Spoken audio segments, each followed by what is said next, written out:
A couple years back, my buddies and I made plans to welcome in the new year with a road trip to a cabin in the woods.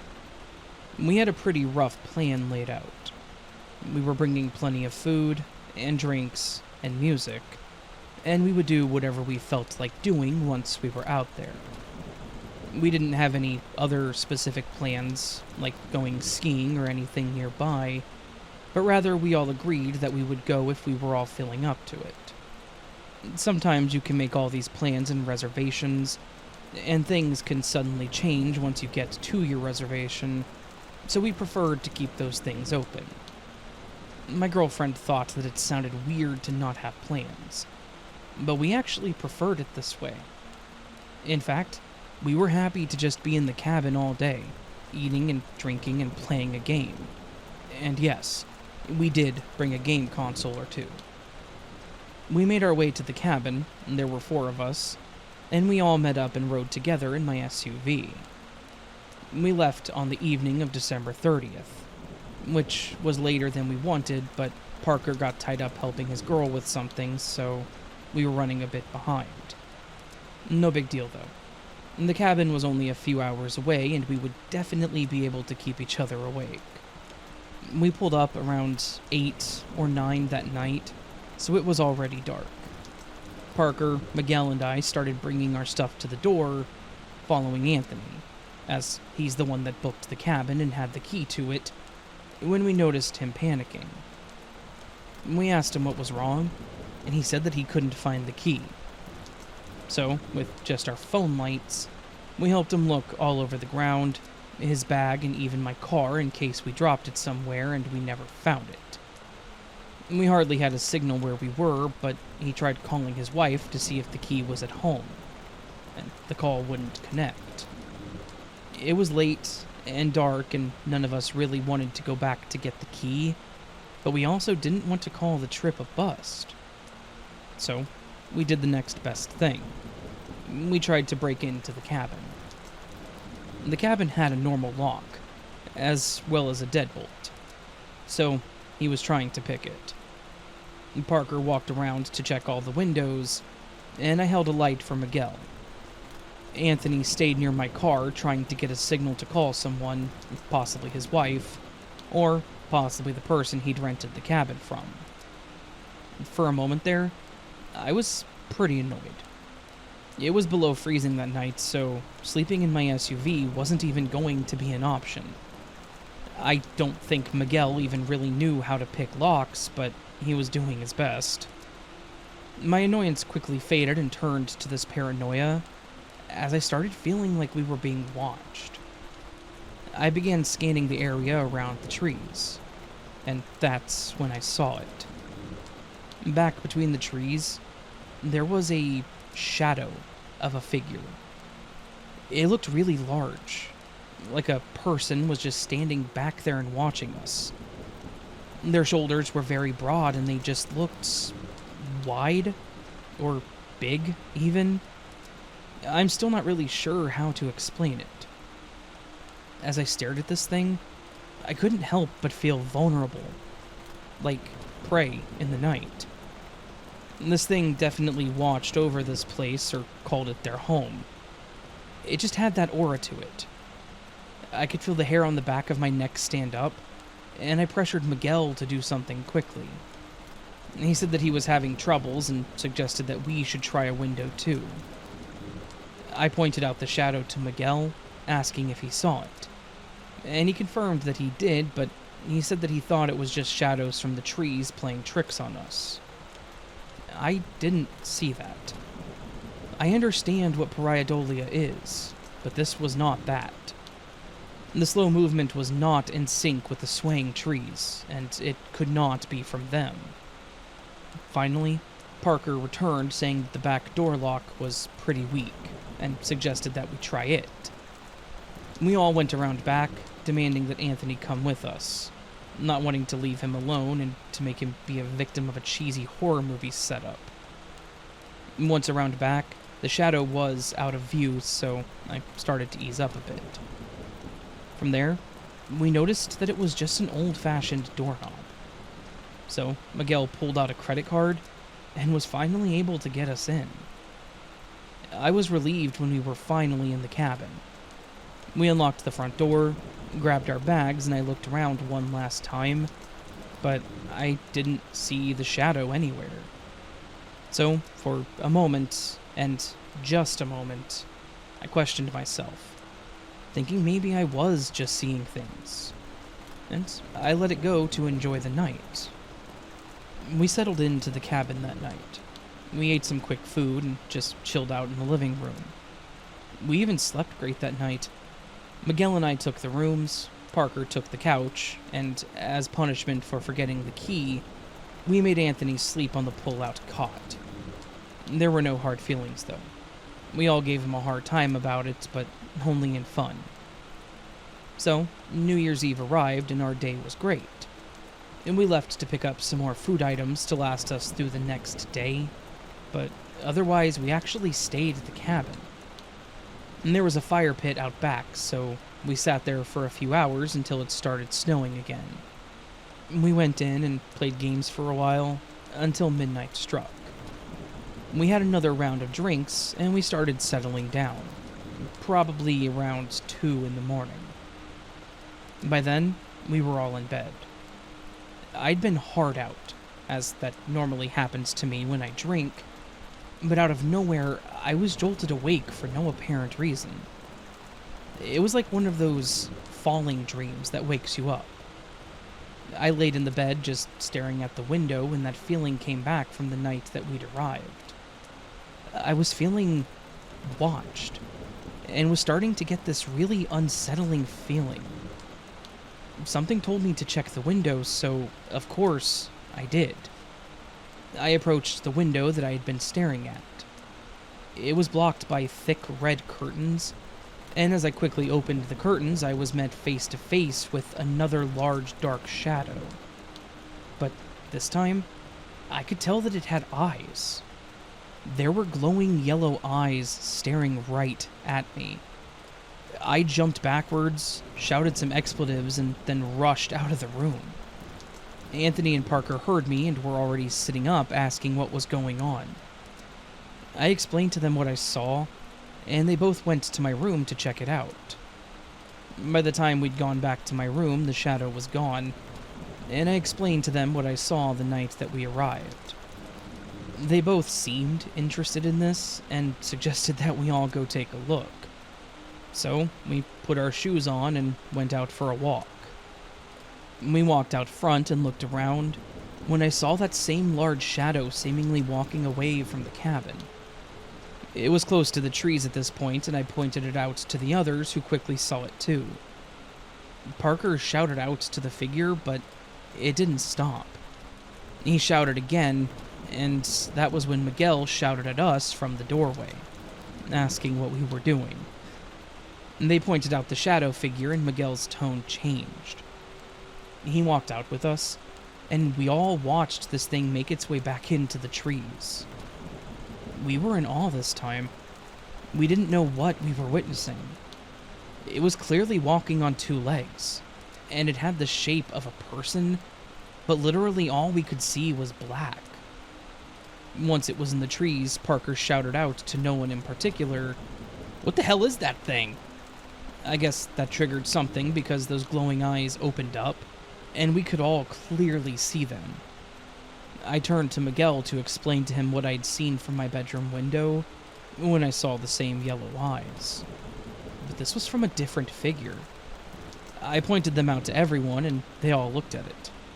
Then we all looked around and saw multiple sets of eyes. There were at least 6 that I can remember, but even though it didn't seem like that many telling this story, it was terrifying being out there. Just the 4 of us in the dark, surrounded by trees, and whatever these towering things were. We all seemed to have the same ideas, and we ran back into the cabin. We checked to make sure all the doors and windows were locked and all the curtains were closed, wanting to make sure those things couldn't watch us from outside.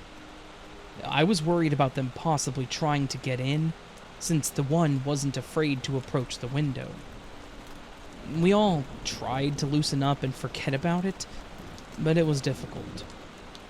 Every tap, every creak, and even when I saw the curtains move most likely from the vent above it, it messed with my head. Come morning, everything was normal, as it had been the day prior. We looked outside and saw no figures in the trees. There weren't even footprints around the cabin, which made no sense. We all agreed that what we saw was simply something that we couldn't explain. And we packed up our stuff, pretending like we'd had a great time, and that we hadn't had anything weird happen to us at all. I told my girlfriend about it when I got home, and she seemed skeptical, but everything I saw happened. It had to be real, because I wasn't the only one to see it. But I don't know what it was. I don't think I want to go back to see if I could find them again either. Part of me thinks that night may have been a warning, and it's a warning that I'm always going to remember.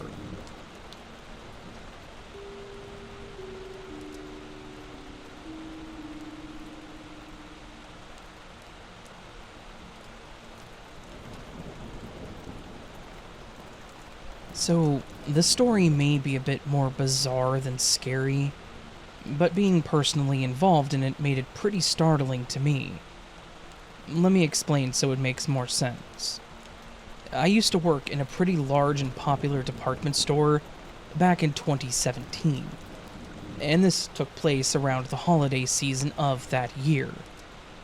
I worked on the floor, typically stocking shelves and bringing more stuff out from the back.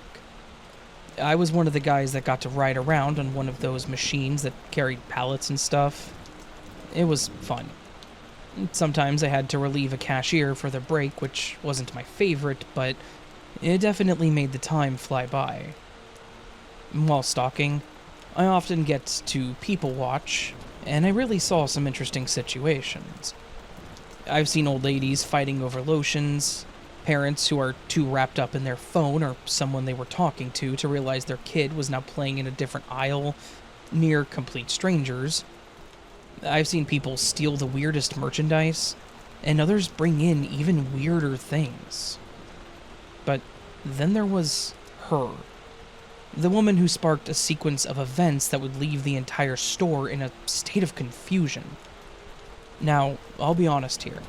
She initially caught my attention because she was attractive. She had long dark hair and green eyes, and she had a cute smile that she flashed as she approached me. She even had a soft yet cheerful voice as she asked me about where something in the store was located. She thanked me and then walked away, leaving me to continue my work. Fast forward to the shelf-stocking routine when I pushed my cart to another aisle, when I saw a jacket on the ground. Annoyed at first, thinking a customer decided they didn't want it and just stuffed it on a shelf, or maybe a kid was dragging it along and dropped it, I went to pick it up.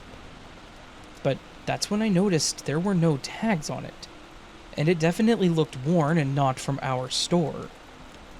I tossed it on the side of my cart, planning on dropping it off at the Lost and Found the next time I went up front. However, the odd discoveries continued. A few aisles later, I found a boot, and it was just the one at first, but just around the corner I saw the matching one. And these were definitely not from here. Someone had come into the store wearing them. The bottoms were pretty flat and worn out, but otherwise they looked pretty clean. Like these were obviously someone's favorite pair of boots. My initial thought was that someone may be trying to steal a pair of shoes. It was a common trick the people tried. They would just wear the new pair out, leaving the old ones behind. But then I found a pair of jeans. Once again, the store that I worked at sold a very specific brand, and the ones that I found were not that brand. I had already put the jacket and boots up, so I hadn't put the clothing together at first. But then I spotted that woman again.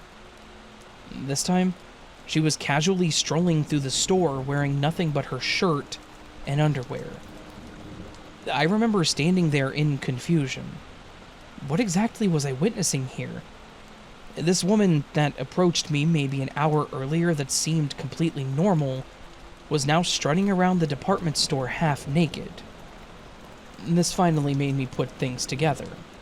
The jacket, the boots, and the jeans, they had to have belonged to her. My confusion quickly turned to concern, and I immediately sought help. I found someone close by in the clothing department and had them call management. Being a male, I figured it would be better for a female to approach her due to her current state, which is why I didn't. I didn't know if something happened, if she was under the influence or something, but I didn't want to make things worse. I escorted my coworker to where I saw her, but unfortunately she was gone. They said that they would walk into the others to keep an eye out for her, and I just went back to work, hoping to not find any more clothing. Alas, it wouldn't be so simple. A little while later, I would find her shirt, a shirt that I knew was hers based on the pattern that I specifically remembered. Now we have a woman walking around the store in only her undergarments, and yet we could not find her. Everyone with the walkie knew this woman existed, and I can't believe that not a single customer would report it either. This could get dangerous. If someone, God forbid, had not so good thoughts, or even if she left the store. It was freezing up here. Our winters are harsh and unforgiving in the north. She could easily die from hypothermia, if she had gone out there. I once again reported my findings, and they said that they were actually going to put someone at the doors to look for her too. It was about time for me to go to break, and I definitely felt like I deserved one at this point, so I made my way to the back area when I found something else alarming. A single pair of lone underwear, staring back at me right at the employee-only door. I wish that I could have thought that maybe it once again was dragged from somewhere, but no. Given the circumstances, I knew what I was looking at. I ran over to the manager's office to let them know, who also went to look at the discovery. The manager did something that we don't often have to do. We locked the store down, and the manager called it in over the walkie. Everyone was on alert, looking for this woman who we pretty much were treating like a missing child at this point. It was kind of crazy. It had to be about 15 minutes into this when there was some commotion towards the back of the store, and we saw a grown man nearly running away from the restrooms. One of the female managers that was in the back checked it out, and based on what the guy had said, it had to be the woman that we were looking for. He said that he went into the men's restroom and saw a nearly naked woman in there, and that she had started screaming at him to get out. The manager went in and found her trying to climb over one of the stalls that were clearly open and unlocked. She tried to get her to calm down to see what was going on, but she said that she didn't even have the normal telltale signs of being intoxicated or on drugs. We gave her her clothes back, to which she seemed indifferent about them, until the cops showed up and told her to put them on because it was cold outside. While she was nearly nude in the store, there were no charges pressed as far as I was aware, and she wasn't arrested. They actually tried to help her get home. I never saw her again, and we never got answers to what the hell that was. I know that this wasn't exactly scary, but it was definitely one of the strangest experiences I have ever had. There were definitely some scary things that could have happened, but I'm glad that none of them did. And wherever she is, I hope she's doing okay, and staying dressed whenever she goes shopping.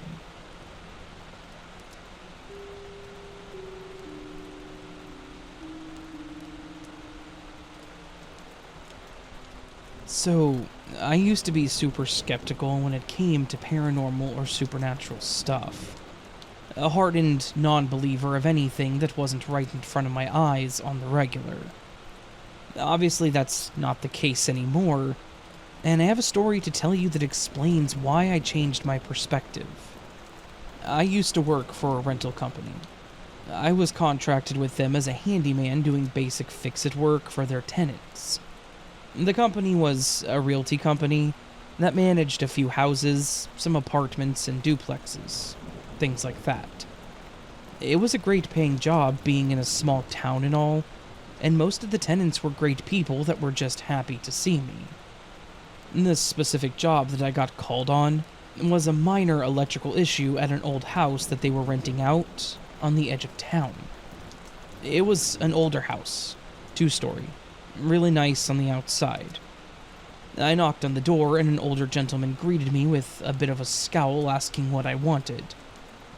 When I told him I was there to look at the electrical issue, his whole demeanor changed, and he welcomed me in. He explained that he was having issues with one of the lights in the attic, and that it would flicker every time the lights were on up there, but that he had changed the bulb and it didn't seem to fix the issue.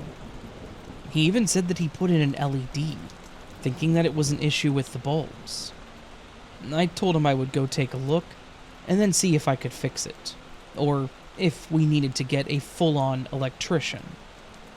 I went up to the attic and, sure enough, he was right. There wasn't much room among the boxes, but I got into the attic, set up my stepladder, and checked out the housing where the flickering bulb was. It's not really important to the story, but I did find an issue with one of the wires that wasn't easy to fix. So I got to work splicing and capping. As I was doing so, I heard someone say something behind me. Thinking it was the old man, I shouted back, "Just a moment, I think I actually found the issue." But when I went back to work, I heard it again.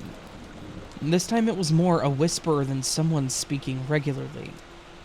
I paused to listen to it, and it seriously sounded like someone was whispering in a different language. It was one dominant voice going on, and it sounded like it was really close to me. It was creepy, but I just shook it off, thinking I was maybe hearing the TV downstairs, or just getting freaked out at the fact that I was standing in a dark, creepy, crammed attic. I finished replacing the wire and screwed the housing back into the ceiling. When I dropped my screwdriver, I reached down to grab it, and when I did, I paused. It occurred to me that the attic wasn't as dark as it should have been. I glanced over and noticed something glowing under an old and dusty sheet. The nosy part of me got the best of the situation, and I was curious as to what it was. So I stepped over and pulled the sheets to the side, only to find an old, big tube TV. It was just on a static screen, because it obviously didn't have an antenna or anything, and I was just kind of amused at seeing a model that old. It was the kind that had the wooden frame around it, the really old ones, which you don't see very often, especially not in the condition that this thing was in. As I was marveling over the TV, a thought clicked in my head. I mentioned a moment ago about how it wasn't as dark as it was supposed to be, because of the TV. And it should have been dark, because the power was off in the attic. I had flipped the breaker. There was no power going to anything up there. And, of course, when I grabbed the power cable on the back of the TV, it wasn't plugged into anything, meaning this TV had no electricity running to it, yet it was showing me a moving, static visual somehow. At that point, I was done. A haunted TV in a dark attic was the start to a horror movie, and I don't really like horror movies, so I went ahead and grabbed my tools and stepped down to flip the breaker back on and see if the light was fixed. It was, thankfully, and I went ahead and went down to tell the owner. He was satisfied, I was terrified but hiding it well, and everything was copacetic. So I told him to have a lovely night, and I left. That's probably the only time I've ever had something creepy happen on a job. And honestly, it might not sound like much, but an unpowered TV clicking on while you're working in a dark attic, It was enough to make me go from skeptic to maybe there is something more to this life. I haven't had any other paranormal encounters, and I'm pretty sure that if I had stuck around in that attic, I probably would have had something happen. Sure, that would have been a slightly more interesting story, but no thank you.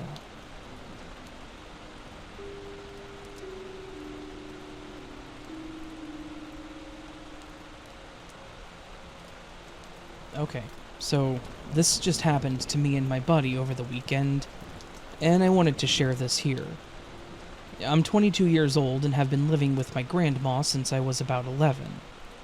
Now that I'm a bit older, I've been able to take care of her as her health has taken a downward slope. However, she is still able to get around on her own at home, and is still fully there mentally. So sometimes I go out with friends for the night just to kick it. And sometimes there are recreationals involved, but we stay out of trouble. I couldn't imagine doing something to disappoint the woman that has raised me. So, anyways, this was one of those nights where Curtis and I met up at our local spot to enjoy a night of no responsibilities and no one depending on us to do something. Our go-to spot was behind a building that had been abandoned some time ago. There was a narrow alleyway that connected it to some kind of doctor or dental office, but it closed at normal hours, so there wasn't another person in sight. We would sit back there to smoke and BS for hours before we would finally leave. That night, we got on the topic of food, and, as it goes, we started craving some of our favorite junk food. We made our way out through the alley into the nearest gas station, and once we were satisfied with our purchase, we went back to our spot. Walking through that alley was normal for us. We walked to that spot from his place since it was close, and that way, a parked car at an abandoned or closed building wouldn't alarm anyone. Being in that alley in the dark didn't scare us, especially when we weren't alone. It may not have been the best place in town, but we knew how to take care of ourselves. Not to mention, it was an unwritten rule that if you kept to yourself, minded your own business, no one would bother you or say anything to you. So, when we were walking through the alley and we saw a lanky and scruffy-looking old man, we didn't think anything of it, and we kept our conversation low and did not make eye contact. As we passed the guy, he let out a low, gravelly, "Heh." So we slowed our pace but kept walking and looked back at the guy. He held up his hand as if he was greeting us and asked if we had any smokes. I've been there before, so I stopped and pulled one out to give him. He then lit it with a matchbook that he had, thanked me, and as we nodded, we continued on. Pretty simple interaction that we thought nothing else of. We got back to our spot and started talking and screwing off again, when we saw that same guy walking out of the alley towards us. We weren't really going to be able to hide what we were doing, or rather smoking, so we just sat there, waiting to see how this would play out. The man approached and asked us if we had anything extra that he could smoke too. If it kept this guy from snitching on us, I guess I was happy to share, so I gave him what he asked for, and he was actually pretty cool. He asked us some general and not too personal questions, like if we hung out there a lot, and how we found this place. He even told us some interesting stories that he knew about the building we were behind. He seemed totally fine while we were talking, but then he dropped his head like he was in deep thought. We sat in silence for a minute before Curtis and I started talking to each other again, going on like there wasn't a third person sitting there with us. Everyone has their own things they're trying to work out, so I felt it best to let him sit there and not interrupt him. As we were talking, he started muttering to himself, but there was nothing that we could make out. After this continued for a bit, the guy slowly looked up and was staring right at me. Thinking he may have just had something to say, I looked back at him and just said, What's up, boss? You shouldn't be here. I was confused at first, partially annoyed, thinking we were about to get some dumb lecture from some random guy about wasting our lives. But then it turned to confusion when I started thinking about how he's been sitting here with us this whole time, too. What exactly was his whole plan here? Curtis and I looked at each other, and he asked the man, "What do you mean?" "This is a dangerous place. You never know what you might encounter." Still feeling annoyed and confused, I made a comment about him being here too, or something to that effect. And that's when, without breaking eye contact, he smiled at me and said, "I know. I've seen bad things happen here.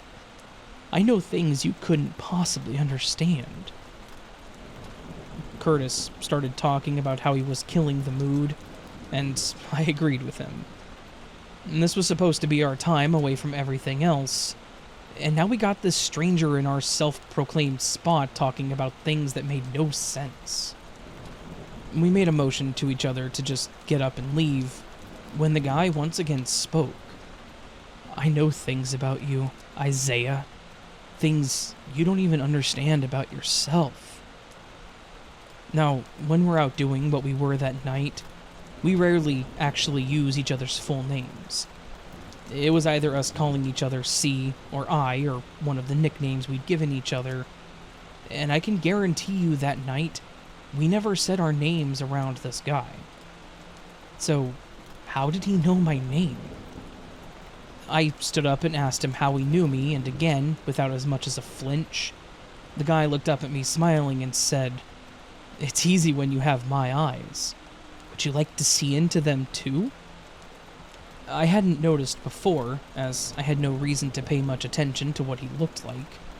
But as I stood over him, and the single light from above us lit up his face, I noticed his left eye was glossed over and still, unlike his right eye. It was a fake eye. And call me a jerk, but normally that's stuff I wouldn't even take notice to or care about.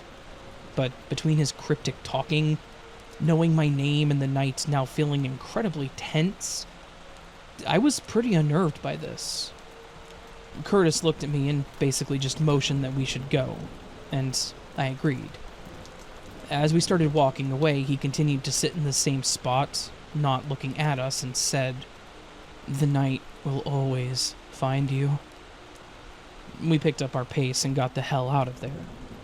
We went back to Curtis's house and tried to shake off the bad vibes, our high already ruined. And shortly after, I went home and went to bed, hoping that guy was just off his rocker and that I would never see him again. Everything was fine the next day, and even most of the week until I was walking home from the gas station. It felt like I was being stared at, and typically I just got this annoyed feeling. You know, the kind when you want to look at someone like, "You got a problem?" But this time I was feeling more on edge. My fight or flight was kicking in, and I started looking around, all over. And that's when I saw him. On the other side of the street, standing next to a bus stop, it was that same man. I stopped walking and just stared at him as he was clearly already staring at me. I didn't do anything, but stood still until he lifted his arm to wave at me, smiling. I just picked up my pace to get home quickly, and thankfully he didn't follow. I told Curtis about it too, so we've been avoiding our normal spot, not wanting to run into him again. And so far, neither of us has seen him since, but I don't want to take any chances. I don't know if this guy had bad intentions, if he was just trying to scare us, or maybe he was crazy, but whatever it was, I did not like the vibes I got from that man. I'll send you an update if I do run into him again, but to be honest, I hope I don't have to.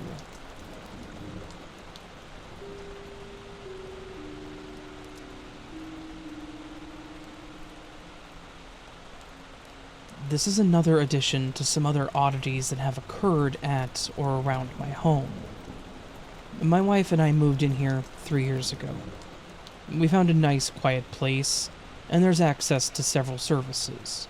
Gas stations, emergency services, eateries, that are all within 3 blocks of us. Pretty handy. There have been several things that have happened since we settled in, which I have written about before. I will try and jot some things down when I remember them.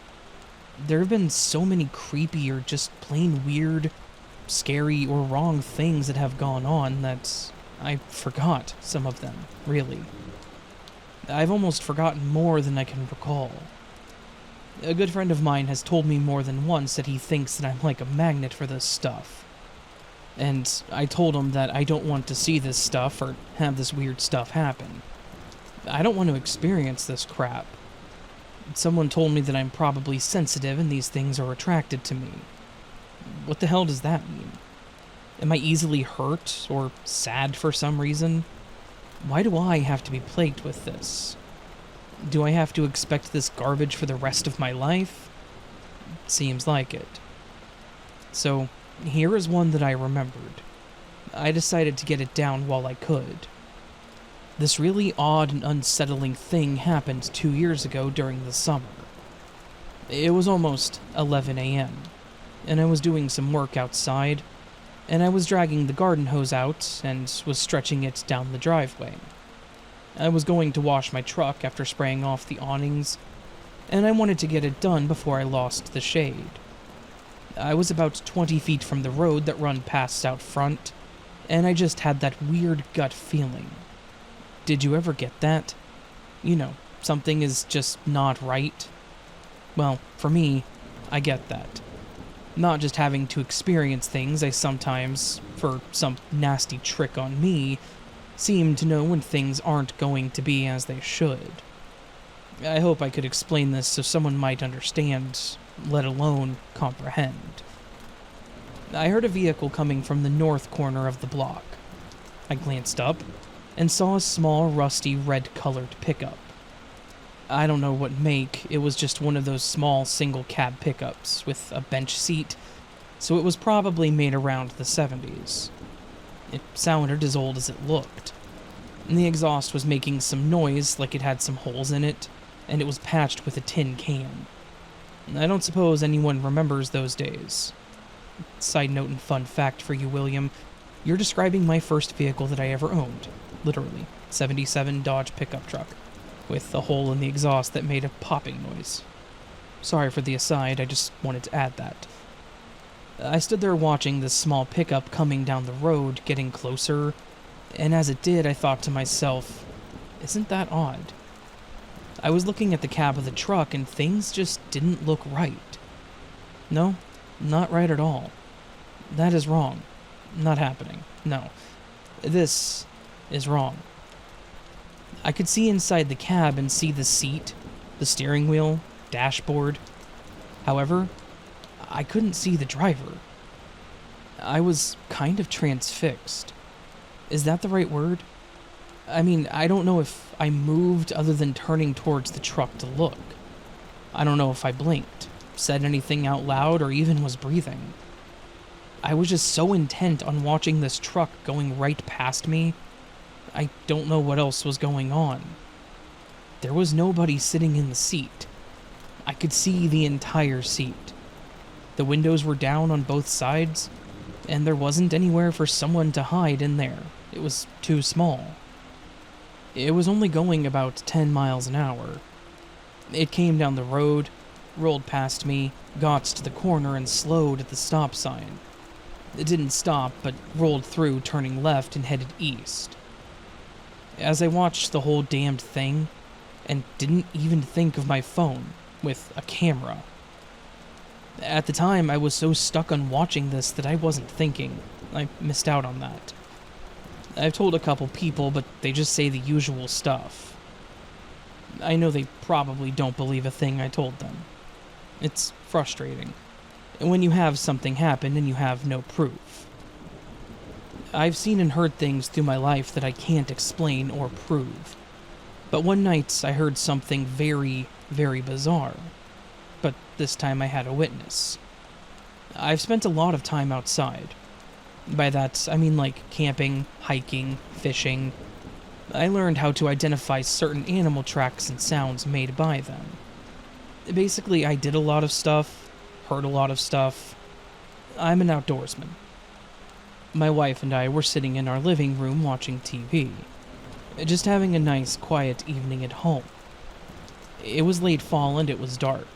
The windows are closed, and all of a sudden there is this screaming sound. It was behind our house to the south corner of the property. There isn't any way I can tell how it sounded and do it justice. It was a screaming sound, maybe male. Hard to tell. It was hoarse or gravelly, changed tones, and my wife said the same thing that I was thinking. It sounded like an animal and human being combined. It really sounded creepy. It was nothing that I have ever heard in the woods or in town. Not a fox, coyote, wolf, bobcat, weasel, raccoon, skunk, owl, hawk that I have ever heard. And it was moving. It progressed from the south corner near the garage and went past the room of the house that we were sitting in, and toward the north to the alley. We've never heard it again. No idea what it was, and I still can't identify what we heard.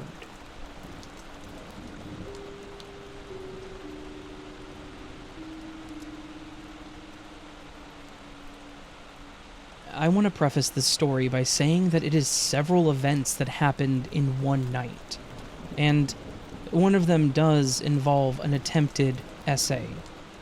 I ask that you let your listeners know about this, just in case they don't want to hear about it. I also want to say that with everything that happened, and all of it being in one night, some people may not believe the story, but that's on them.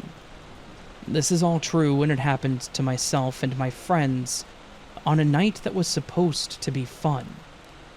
Anyways, on to the story. Back in my early to mid-20s, I was pretty reckless, and I will be the first to admit it. I had just finished my master's degree and was pretty nose down into it, trying to do my best. Because my life revolved around my school, I rarely did anything outside of school and work. So, when I finished it, and already had a promising job offer, I was ready to let loose. It started with my friends and I just hitting up their favorite clubs or going to mutual friends' places for parties.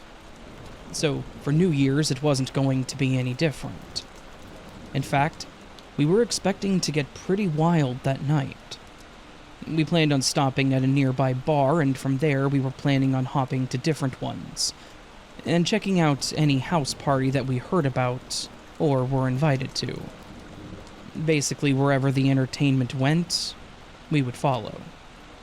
We started as a larger group.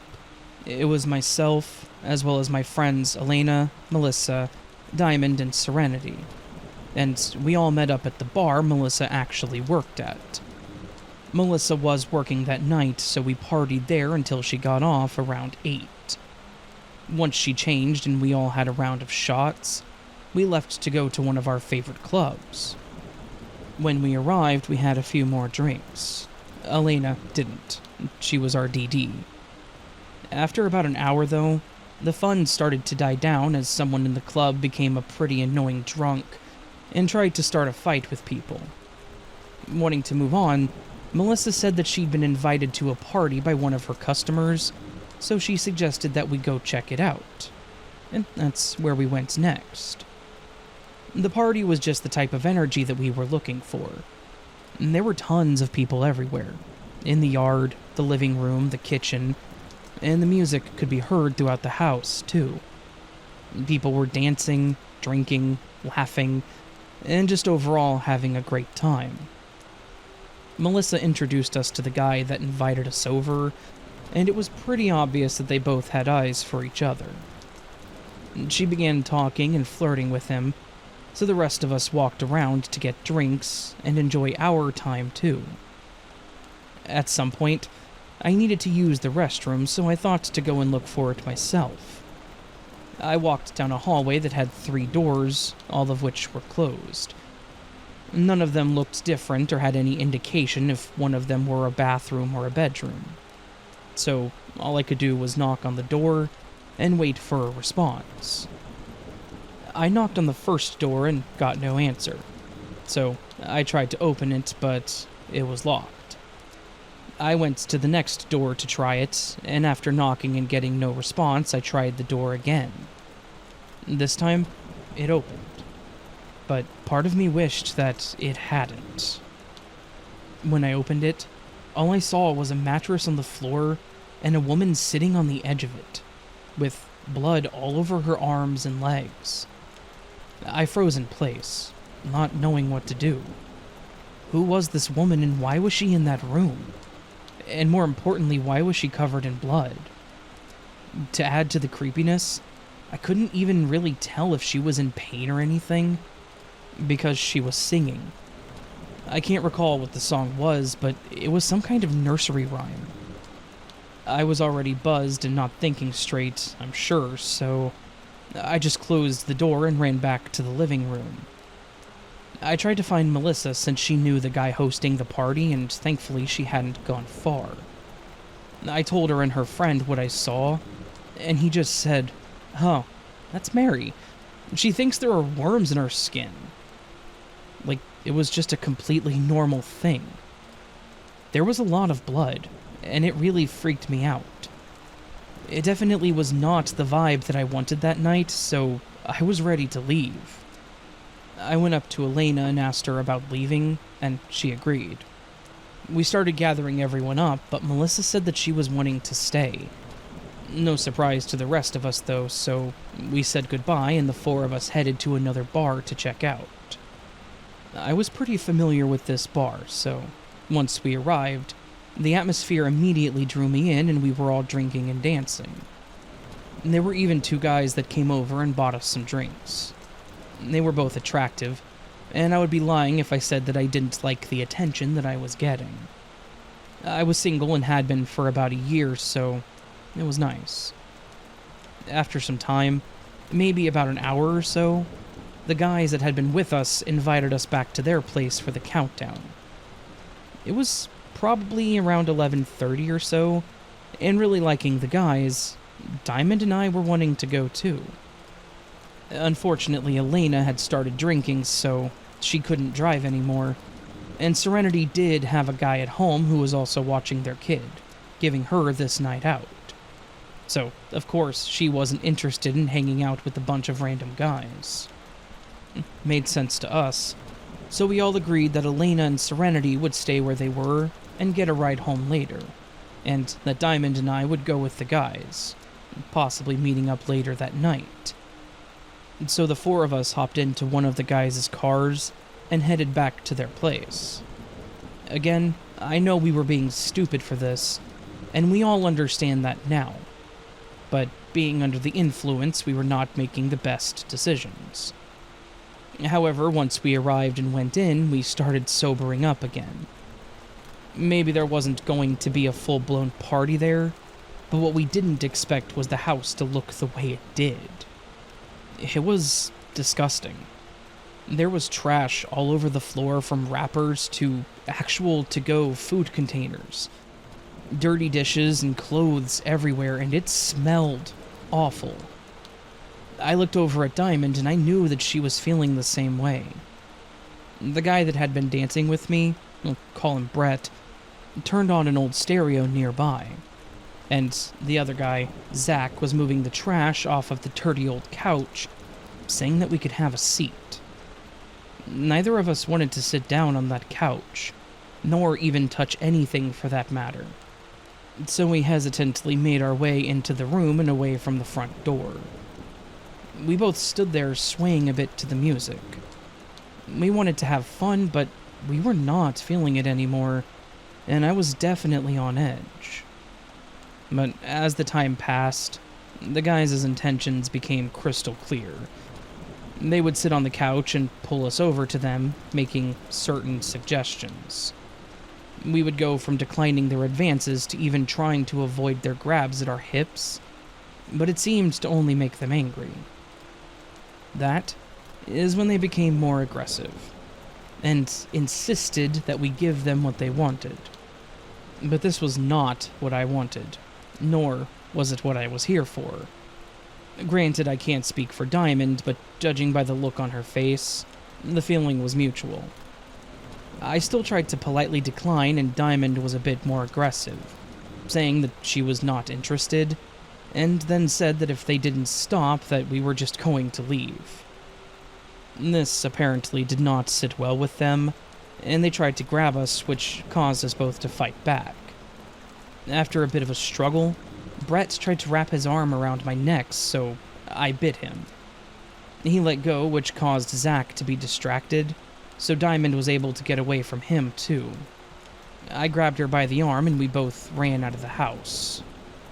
We kept walking down the street, becoming paranoid every time we saw a car, but no one ever stopped. We ended up coming across a gas station and we went inside thinking that we were safe being around others and in the view of cameras. From there, I used my phone to get an Uber, thinking that we could go back to Elena and Serenity, and probably call it a night after that. This night was not going as planned, and we even missed the countdown because of the whole ordeal. Once the Uber arrived, we both got in, and the guy driving had to be close to our age. He looked pretty young, but was very friendly. He asked us how our night had been, and we briefly explained the hell that we'd experienced. He laughed with us and expressed how crazy it sounded, and at that moment, I felt like we could breathe again. At one point, our driver started slowing down as he reached a red light, but it switched back to green, so he started to speed back up again.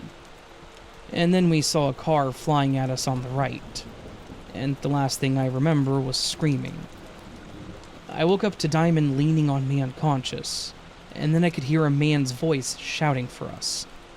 It was our driver. I finally realized where I was. I was in the car that was now on its side, and the driver was trying to wake us up and pull us out. And shortly after, I heard sirens and other people talking. Several people helped pull me out, and finally, after we pulled Diamond out, she woke up. I was so afraid that she was dead as she was unresponsive. Thankfully, all three of us did survive with minor injuries. I had a concussion, Diamond had a broken rib or two, and our Uber driver, Kyle, I do remember his name, was practically unscathed, other than some cuts and bruises. He checked in on both of us in the hospital, and apologized that it happened, but neither of us blamed him. It was far from his fault. In fact, we apologized because he was in the situation because he'd picked us up. The driver of the other car was drunk and obviously ran a red light, so they got charged pretty heavily. The night ended there for us, for obvious reasons. But the rest of our friends all turned out okay, and met us at the hospital too. I had my fill of crazy partying that night, and I told myself that I would never do that again. And so far, I've stuck to that. I may still go out, but I stick with my friends. And I don't hop around, nor do I go home with strange men. This was literally the most eventful and probably worst night of my life.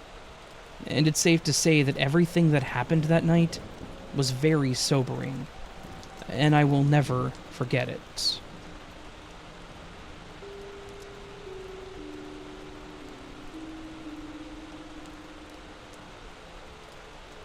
When I was a kid, I used to love playing in the snow. In fact, I had always been a very active kid, always wanting to play outside and explore every nook and cranny I could find out there. But there was just something about snow days that were magical to my simple child self. Sure, you got to stay home from school, but it was more to me than that. I got to play outside all day with my friends without homework getting in the way. I was an only child. My dad worked a normal 9-to-5 job, and my mom worked from home, but just stayed in her office most of the day. So if I had a snow day or some random unexpected day off, I basically had to leave her alone until we had lunch or something. So, being expected to keep myself entertained didn't always work out.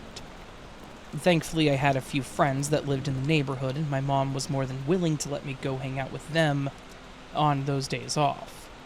Our snow days would typically consist of building a decent-sized snowman. We usually only dressed him up with the things that we found around the yard, or nothing at all, because we would then use it for target practice. We would throw snowballs or rocks at it, and then we would throw them at each other and plenty of other fun things like that. And the story took place during one of those snow days. My friends and I had all been trying to build a makeshift snow fort. I had walked down to Andy's house, which is where we met up. From there, Andy, Travis, Jackson, and I walked to the corner to hang out at what we referred to as our club. There used to be an old convenience store located there, but it burned down several years prior to this event. When that happened, they bulldozed what was left of the building and just left the concrete parking lot empty, with nothing ever being built there. And this became the best blank canvas when it snowed, and we loved it. And this is where we would end up hanging out a lot. We pretty much knew the people in the neighborhood, so sometimes people would drive by and honk and wave at us and just carry on. It wasn't a secret or anything. Our parents knew that we went there too. So this was where we started building a few snowman guards in the front, and then we started building our walls in the back. It had been a really good snowfall with plenty more expected, so we got a little in over our heads.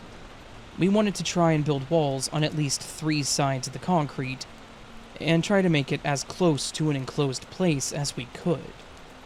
However, we were still kids and didn't quite understand the purpose of not having walls crooked or having supports to help hold them up, so it fell at times. But we were still determined.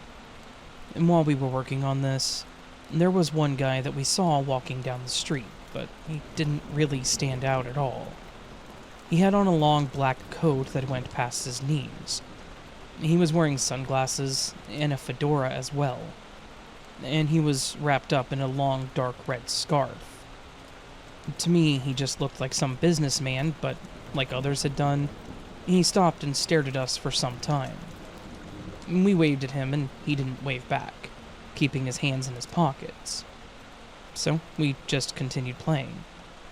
And shortly after, I looked up, still feeling like we were being watched, and I saw the guy was still standing there. He had walked to the corner and hit the button to cross, as I heard the beep, but I guess he never walked.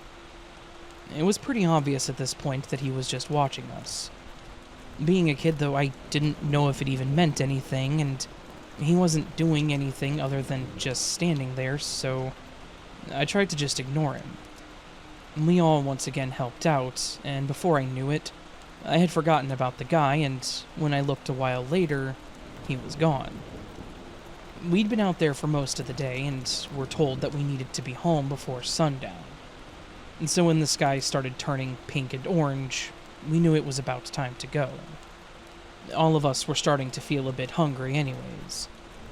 We began our trek back home, but right before we got to Andy's house, I realized I left my gloves back at the fort. I had taken them off because they were covered in snow and were no longer keeping my hands warm. They were also new, and I knew that my mom would kill me if I left them, and possibly lost them. So I had to turn around. I told my friends to go on ahead and that I would go by myself, not wanting anyone else to get in trouble for my mistake.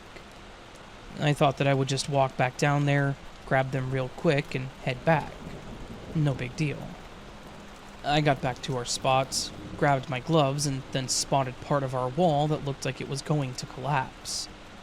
We had spent so much time on it that I didn't want it to fall, so I took a moment to try and pack more snow into it. As I did this, I started getting that feeling of being watched again. It reminded me of staying at Andy's and having his little brother always peeking into the room. So I started to look around. To my surprise and curiosity, it was the man from before, in the long coat, standing at the corner and once again staring at me. This time, the man waved at me first, and being taught manners, I waved back. The man smiled and began walking towards me, and for some unexplained reason, I started to get this feeling like something was wrong, like I was in trouble. I stood up and started walking towards the street to leave, pretending like I didn't see him walking towards me. But then he shouted at me, which made me stop. It was one of those times where, as a kid, they were an adult, so I felt like I needed to listen to them. My parents did instill stranger danger in me, and I knew not to go with strangers or whatever, but I still felt like I had to listen to what they had to say. I stopped in my place, turning back around to face them as they approached me, and he began talking to me. "Hey there, sweetie. Did you and your friends build that wall all by yourself?" He talked to me like I was a small child, not like you would to a 12-year-old boy. And the way he called me sweetie just felt off to me. I nodded, simply saying yes, when he stood up straight, putting his hands on his hips, and said that it was very impressive of us. Then, he asked if I needed a ride home. I thought this was a weird question because every time we saw him, he was walking. He hadn't been in a car. Regardless, I knew not to accept a ride from a stranger, so I told him no, and said that I lived right up the street, and then pointed to Andy's house. I was thinking he would leave me alone if he saw that my house was in clear view from where we were. Unfortunately, it did not, and he made a comment that sounded more like a threat. Well, you never know what could happen to a little girl walking alone by herself. I didn't like the way that he said that. And also, I wasn't a girl. I did have longer hair, as my parents let me choose what I wanted to do with it, and with my hat on, I suppose someone could have mistaken me for a girl. I told him that I was a boy, probably sounding a bit offended at the time, and he just had this evil-looking grin on his face the whole time. It again made me feel really uncomfortable. So I just said that I needed to get home and continued walking. I looked over my shoulder for a moment and saw the guy standing still, watching me walk off. The weird vibes he was giving would not let up, and my fight or flight started kicking in, making me constantly look back. Thankfully I did, because the guy started walking behind me, following me, and obviously catching up.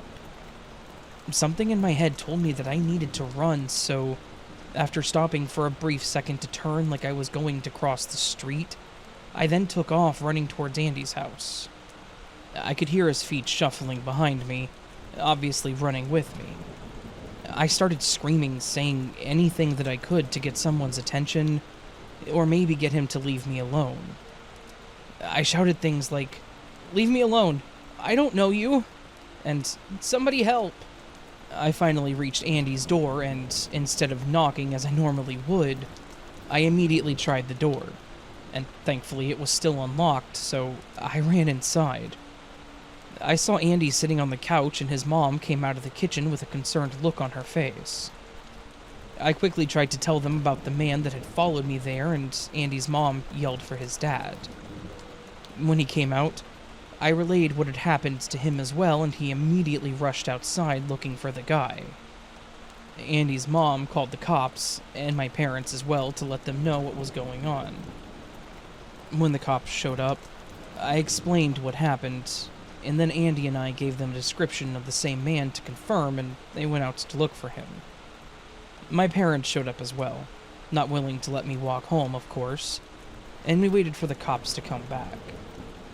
Unfortunately, they never saw the guy again, so we went home. This also ruined some of our independence for a while. We weren't allowed to go anywhere alone. We weren't allowed to go down to our little spot, and I wasn't allowed to walk to Andy's for a long time. They would drop me off and pick me up, or only allow me to walk if there was someone with me, like if all of us boys were together. They took stuff like that very seriously in our neighborhood, which was a good thing. A lot of neighbors would look out for us and strangers and immediately report it, especially after this event. I never did see that guy again, which is great, but I just hope that he was never successful with offering that ride.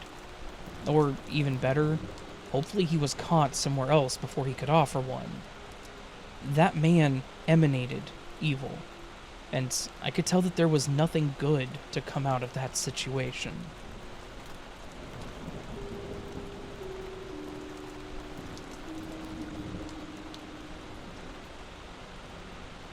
I'm a big fan of your channel, and I decided to share my story. I don't know if you'll be able to use it, as it doesn't really fit into the glitch in the Matrix category and it's not scary.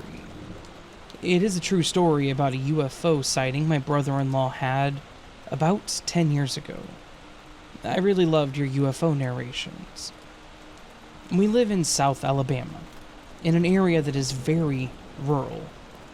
In the 2-mile stretch of road that is my neighborhood, there are about 10 houses spaced out with farming fields as far as you can see in between them.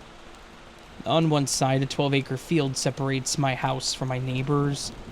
My backyard is essentially a 2-acre grass field that joins my neighbor's backyard property, which is about an 8-acre field that ends at a woodline.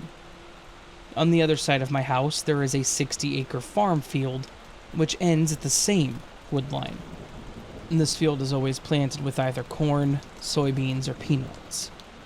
So naturally, there is a lot of wildlife that will come and eat the crops that are planted.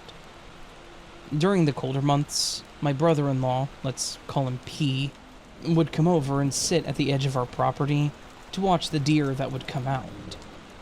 He did this maybe 3 nights a week, anywhere between 11 p.m. and 2 a.m. There was a dirt mound covered with broom sage and a small cluster of trees and some brush at the very end of my property. P would drive his truck out there and position it at an angle so that these trees would be in front of him and to his left, and he would be facing the woodline. It is relevant for you to know that when he would be deer watching from his truck, P would cover all of his windows on the driver's side with those sunshade things that you put in the windshield to block out the sun on a hot day. He did that to block out the moonlight and the light from our outdoor security light. The whole purpose of that is so that his eyes would adjust to the dark, and he could better see the deer and use his binoculars. The night that the incident occurred, he was out there like usual.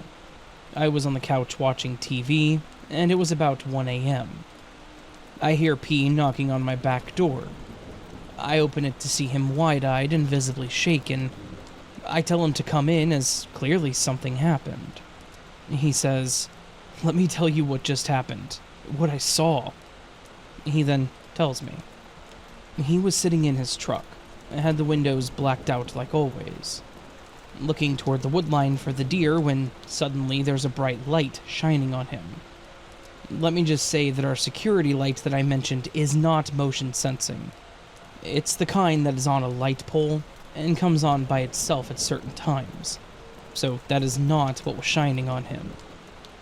At first he thinks that me or my husband are shining him with a spotlight from the back porch, but then he realizes that the light is coming from above him, not behind him. He estimates that it was coming from a source about 30 feet off of the ground, but he couldn't tell what it was. Then the light goes out. He decides to stay where he is and see if the light comes back.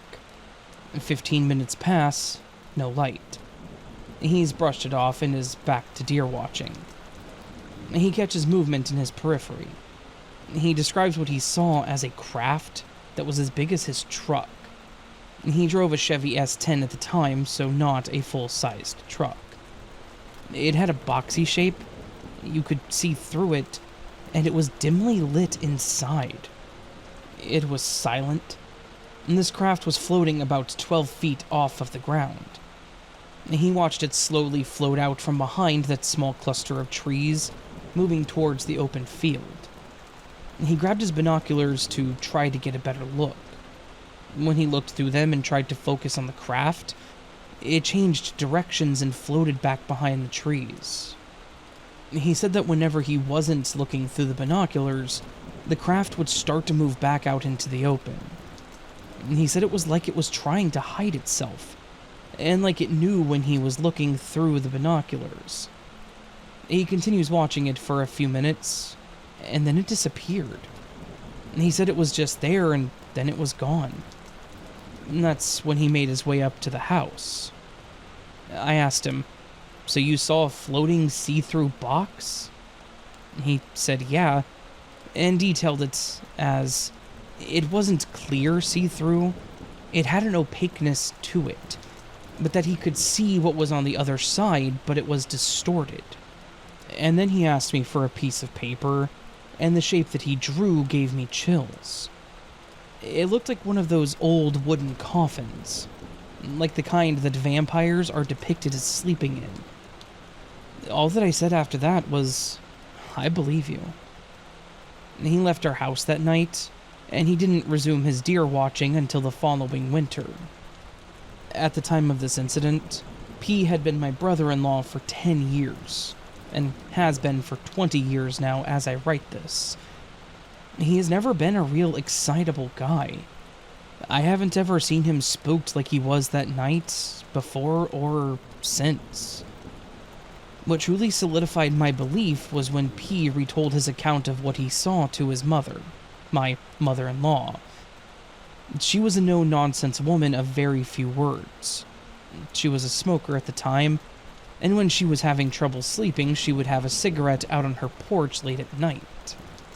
She said that she'd been out doing just that one night around 2 a.m., and that she had seen the exact same craft as P had described. So, that's my story. I'm submitting it in hopes that you'll do another UFO collection of stories sometime soon. Maybe someday. And also because I really want to know if anyone else has seen a craft like this.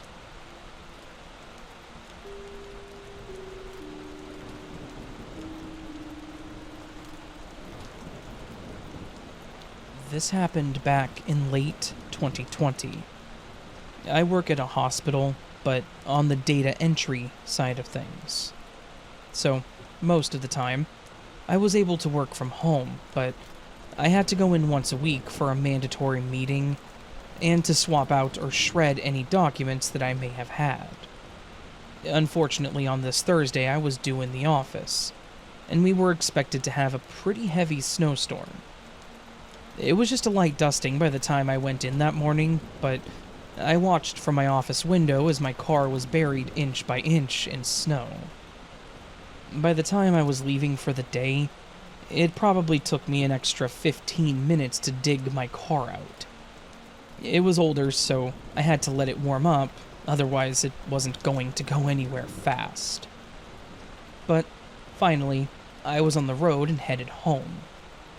I was living in a newly developed apartment complex, which meant there was a whole lot of nothing around the area. It was in a pretty busy city, but the side road to my apartment complex was all new, so it was a pretty long and boring road, typically. So, as I was coming home, I turned onto the old highway, thinking it would be easier to get through, expecting the roads to have been cleared, or at least treated. As I drove, I could see a dark figure in the distance. It looked like someone was standing on the side of the road, possibly about to cross it. As I mentioned, I was on this little side highway that was a shoot-off from the larger and more heavily used one. So seeing anyone out here on foot wasn't simply uncommon, it never happened. Especially not in these kinds of snowstorms. So I slowed down, just in case they tried to cross in front of me. Visibility was down, so I didn't want to risk them not seeing me either. But as I got closer, it looked like the person wasn't moving, and I would soon learn why.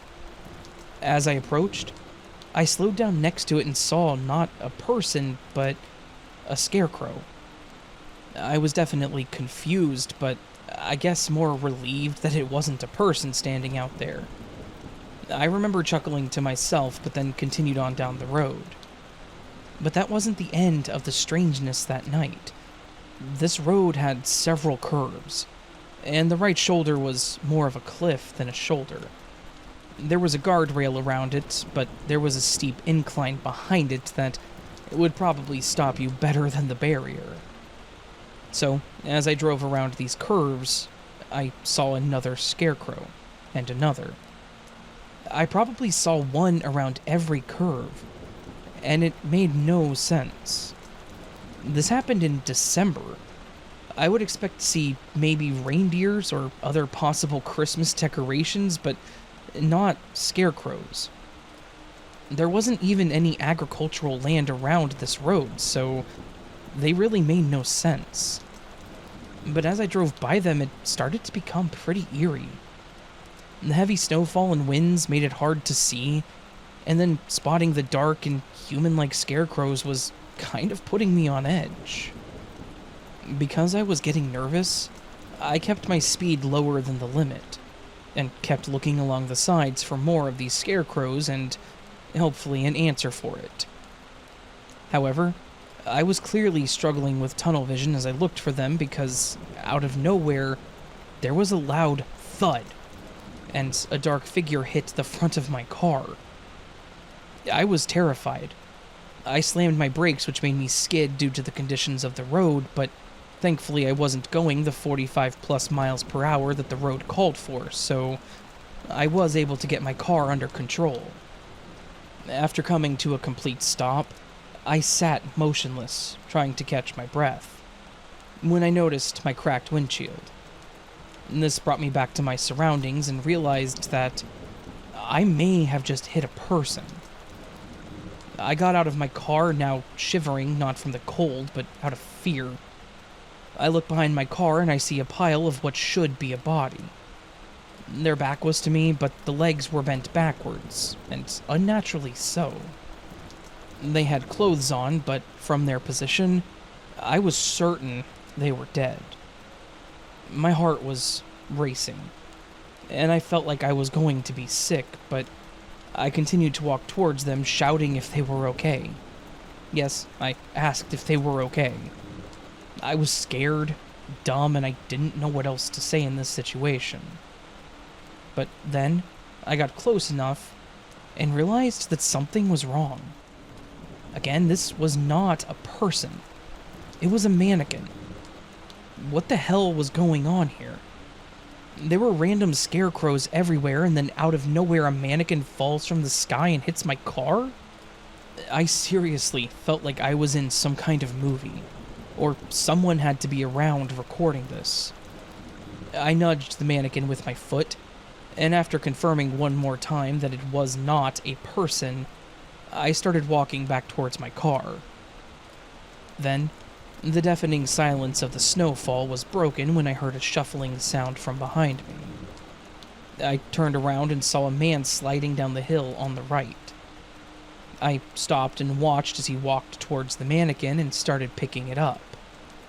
Then he shouted back towards the hill, and two more people came out and slid down the hill toward him too. I was standing by my car at that point, ready to jump in and lock the doors.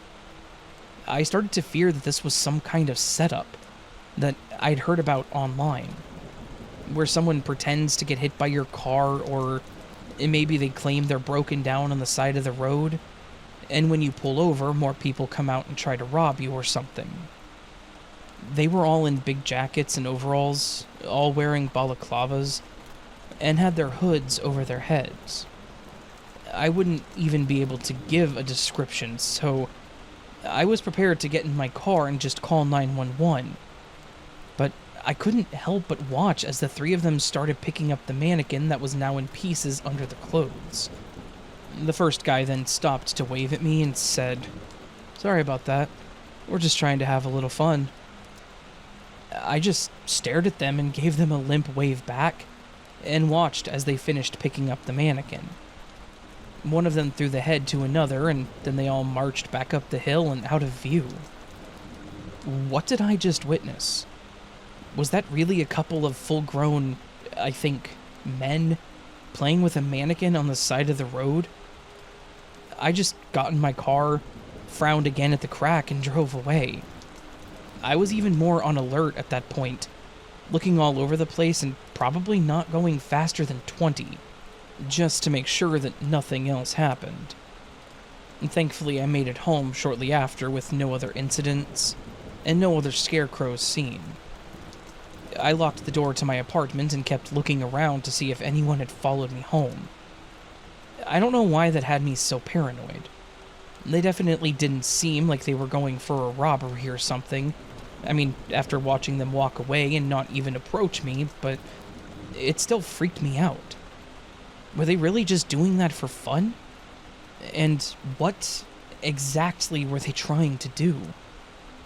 I definitely didn't want to stop and ask questions, and I surely wasn't going to tell them that they owed me a new windshield, even though I should have. I never did see them again on that road, though I didn't leave my house again until that following week, I guess afraid of what or who might be out there. I even posted on the Nextdoor app to see if anyone else witnessed the same thing, but no one had similar experiences. I guess I was just the lucky winner that day. I still live in the same apartment, but I'm very suspicious about taking that road. So I got a dash cam, in case, God forbid, it does happen again. However, it seems like it was just a one-off thing, and their one-off day of fun has forever triggered a near panic attack any time I am on that road.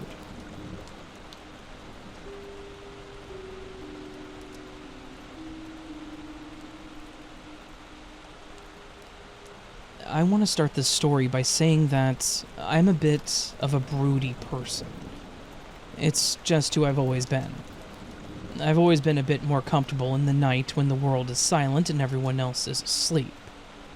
I like to enjoy the time to myself. I also struggle with self-image and anxiety, so in order to keep myself active and healthy, I like to go for walks when it's pitch black outside, especially on nights where I'm struggling to sleep. On this particular night, I was feeling rather restless, and I decided that I would go out for a quick walk around the block. I grabbed my jacket, my headphones, and my flashlight and headed out into a rather lovely night. As anticipated, there was nobody else outside, minus the occasional car that would drive by every here and there. And it was a bit windy, so the leaves were blowing about, which made it that kind of magical night that I was hoping for. I was about 15 minutes into my walk when I was hit with this intense feeling that I needed to pause. It was a bit of a strange sensation, but I seriously felt like I just needed to stop for a moment. When I did, I noticed that one of the streetlights ahead of me was starting to flicker. I wasn't sure if it was flickering prior to me noticing it, but it was definitely flickering at the moment that I noticed it. After staring at it for a couple of seconds, I heard what sounded like a person saying, "Hey," from a bit of a distance. I was confused because I had my earphones in, and if there was someone that had said something from the distance it sounded like they were, I shouldn't have been able to hear them. I immediately took my earphones out and looked around, trying to see if I could see someone nearby that was calling out. When I turned back toward the streetlight that was flickering, it made a popping noise and completely went out, which made me jump. I wasn't sure what to do, but thought that I should just keep going, right? It was just a light. Surely that was just a really good timing on my part to be looking at it when it went out. I took a single step forward toward where the light was, and once again froze.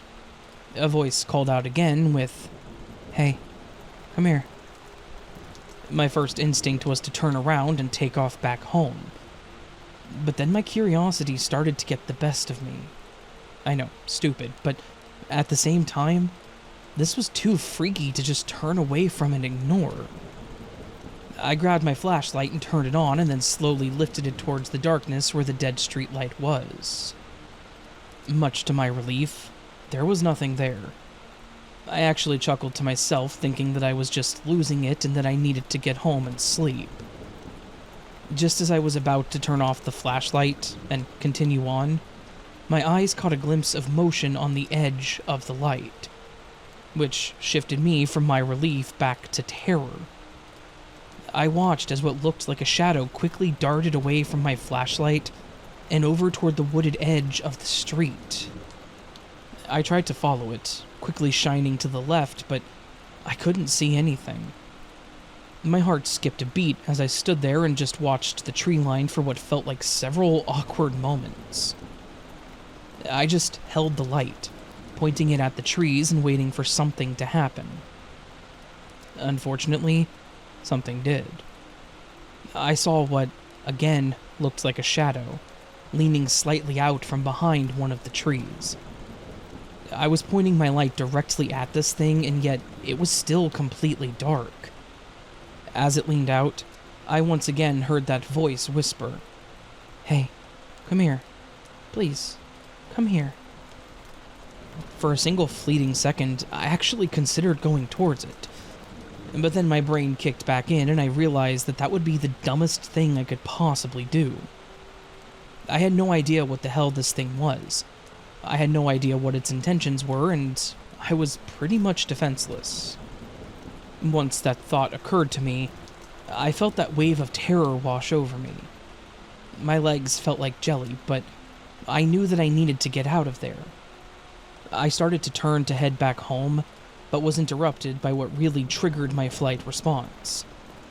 That voice once again whispered at me, but this time, it said, "I won't hurt you." Nothing that says "I won't hurt you" in the way that it did actually means it. I immediately turned and took off at a full sprint. I have never in my life run that fast, or for that long, but I made record time getting back to my front door. I fumbled with my keys, jumped in, and locked the door, and then paused as I caught my breath and tried to slow my heart down. After a few moments of just standing against my front door in silence, I decided that I would go to bed. And thankfully, that was the entire experience. The rest of the night was uneventful, and I haven't gone on a night walk down that road since. I thought about going back to see if I could find this thing again, but it kind of occurred to me that if I was that scared that night, there was a reason. It wasn't just because it was weird, it was instinctual. So, I've decided that whatever that thing was, someone else out there can take the credit for finding it.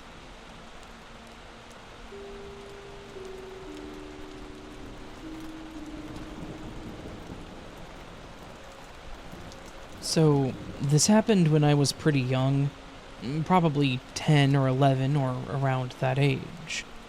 At the moment, the house that my family were living in had a kitchen with a door inside that opened up to a back room which my mom had turned into a pantry, which had our fridge and other stuff.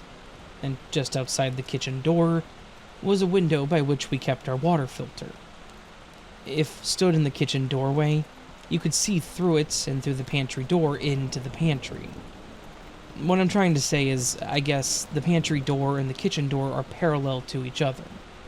Anyway, one morning I woke up early, and my family was still asleep, which was not uncommon, since I liked waking up early.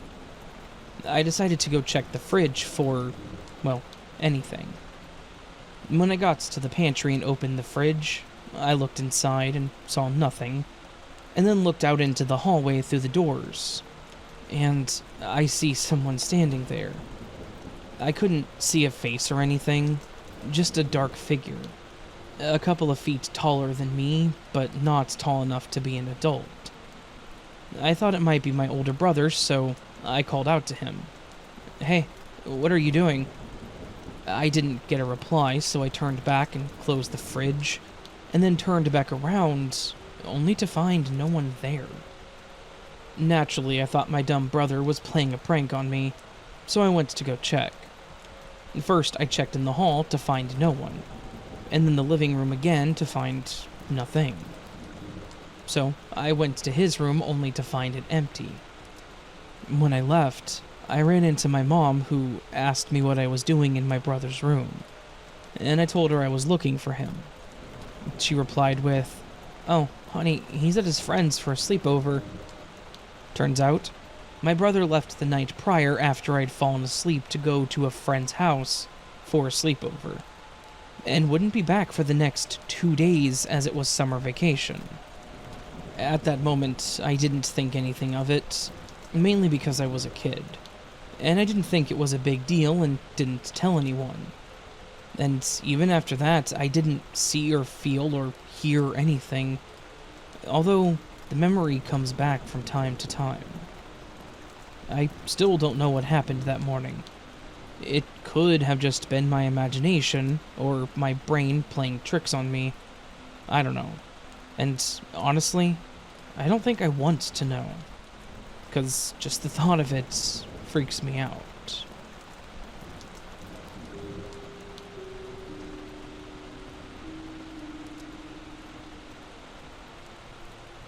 I live in a semi-rural area, and things are pretty spread out, which is normal for us. But one day, a friend and I went to visit another friend way out in the middle of nowhere. Like, we had to cross the one-lane historic bridge to get to the town, and then go miles down a dirt road with no other houses, to get to the old farm, where our friend was staying with her daughter, while her daughter was in her late stage of pregnancy. The daughter ended up going into preterm labor and gave birth so fast that they didn't have time to get to a hospital, so my friend had to help her daughter give birth on the living room floor. The paramedics didn't even get there in time. So, that was dramatic, although has nothing to do with the story. I'm a smoker, and had gone outside a couple of times during the visit for a cigarette. The countryside and old farm were beautiful, and I wanted to enjoy the scenic landscape, but I only felt creeped out. I felt like I was being watched. At one point, I sat on an old-fashioned porch swing and had such a feeling of malice wash over me that I jumped up like I sat on a pin. After the sun started to set, I decided that I didn't need any more cigarettes for a while. So we were sitting at a kitchen table, visiting for most of the time, but we had gotten up and were across the room making dinner. This is when the really weird part happened. There was an old-fashioned landline phone on the wall. We were all old enough that this wasn't a strange thing at all. It had one of those old organizers that used to be next to every wall phone.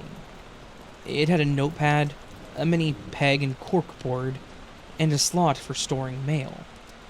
And, as all of these types of things, the mail slot was full of mail. We were laughing and talking, and for some reason we had all just stopped talking and were facing that part of the room. The bundle of mail suddenly shot up in the air, made a 90-degree turn from up to sideways in midair, and then went about 4 more feet. And then all the mail just burst in all directions, and flew everywhere, and then hit the ground. We all just stood there trying to process for a few beats. I was the first to move. I stepped forward with the intent on picking up the scattered mail. I don't know what I was thinking. It was pure instinct to pick up something that had fallen. I made it 2 or 3 steps, and was hit with a wall of freezing cold air and the feeling of dread. I instantly retreated, deciding that the mail could just stay on the floor. Some have suggested to me that the slot of overstuffed mail could have been somehow dislodged, and the tentative balance could have been slowly changing until it reached the point where gravity took over and the mail fell, which would be logical if the mail had simply fallen straight to the floor. It didn't. It shot straight up about 1 to 1.5 feet, half a meter, and made a 90-degree angle, and moving fast went another 4 feet parallel to the floor. At this point, it had all been moving together as if it was one object, like someone had it in their hand. After traveling 4 feet, a little less than 1.5 meters, sideways, it stopped dead. and it was like that hand tossed a bunch of mail up in the air like confetti, and then it scattered in all directions as it dropped to the floor. Gravity just doesn't work that way. The minute we finished eating dinner, my friend and I pretty much fled. We didn't want to be rude and leave just as dinner was done cooking, so we did sit at the table to eat, but the moment that we could get out without being inexcusably rude, we couldn't get to the car fast enough. And we never went back. I know our friend didn't blame us. Plus, she moved back to her house just as soon as her daughter was settled with the new baby. I have since lived in a haunted house myself, and weird stuff happened a lot. But the feeling of malice and oppression that I felt that day is something I never want to experience again. So, that's the story. It was years ago, and I hadn't thought about it for a long time, but it came up the other day, and I thought that you could use it.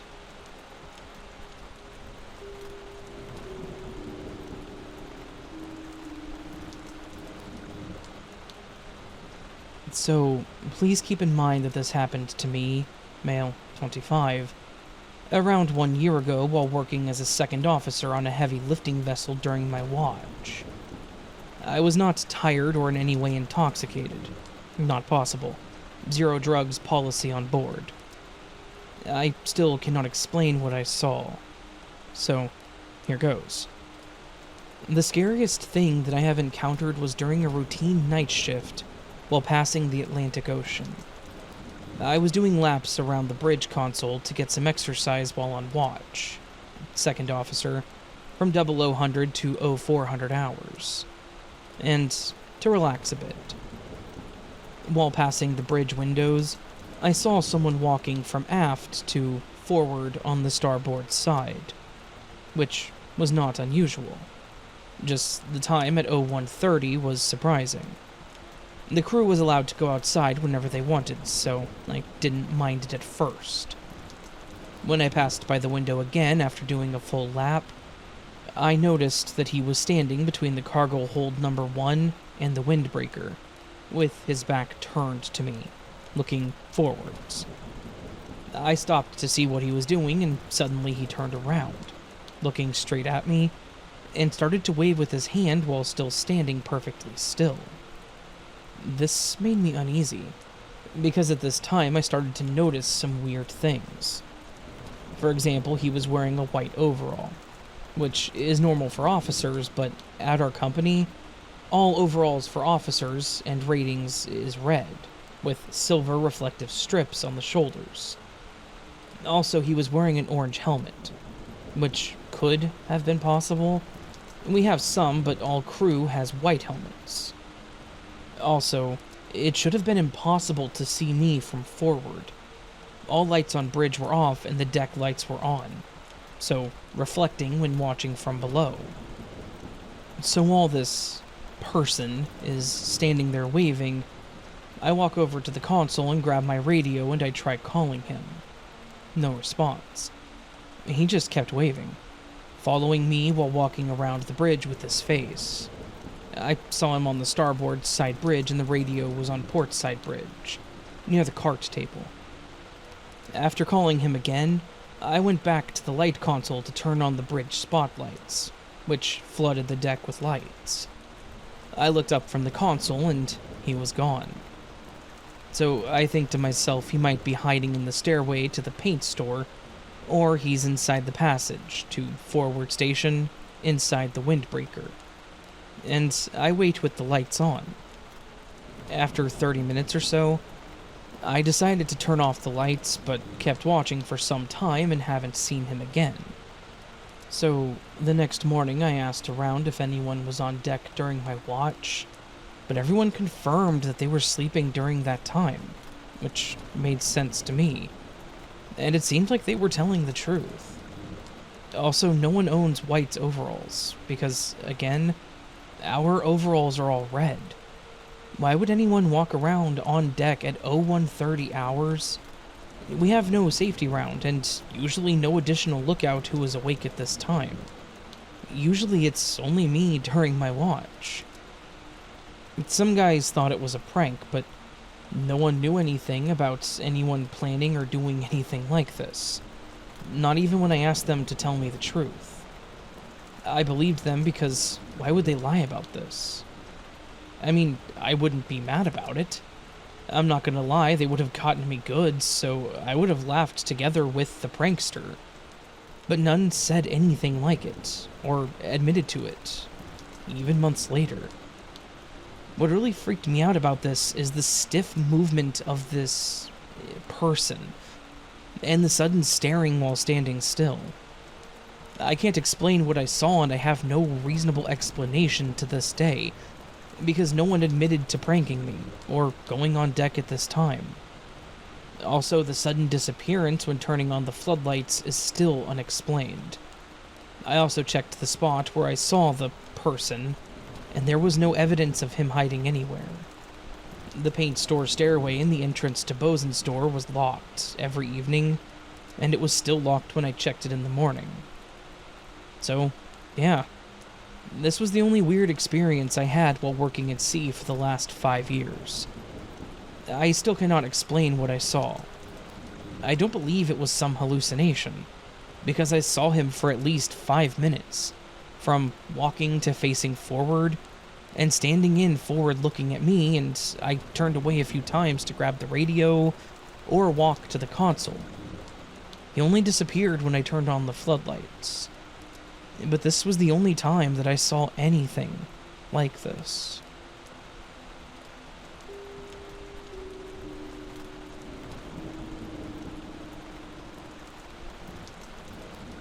A few years ago, I had moved to a new place after the apartment that I lived in unexpectedly hiked up the rent. I was planning on renewing as I was comfortable with everything, so I obviously hadn't been looking at other places.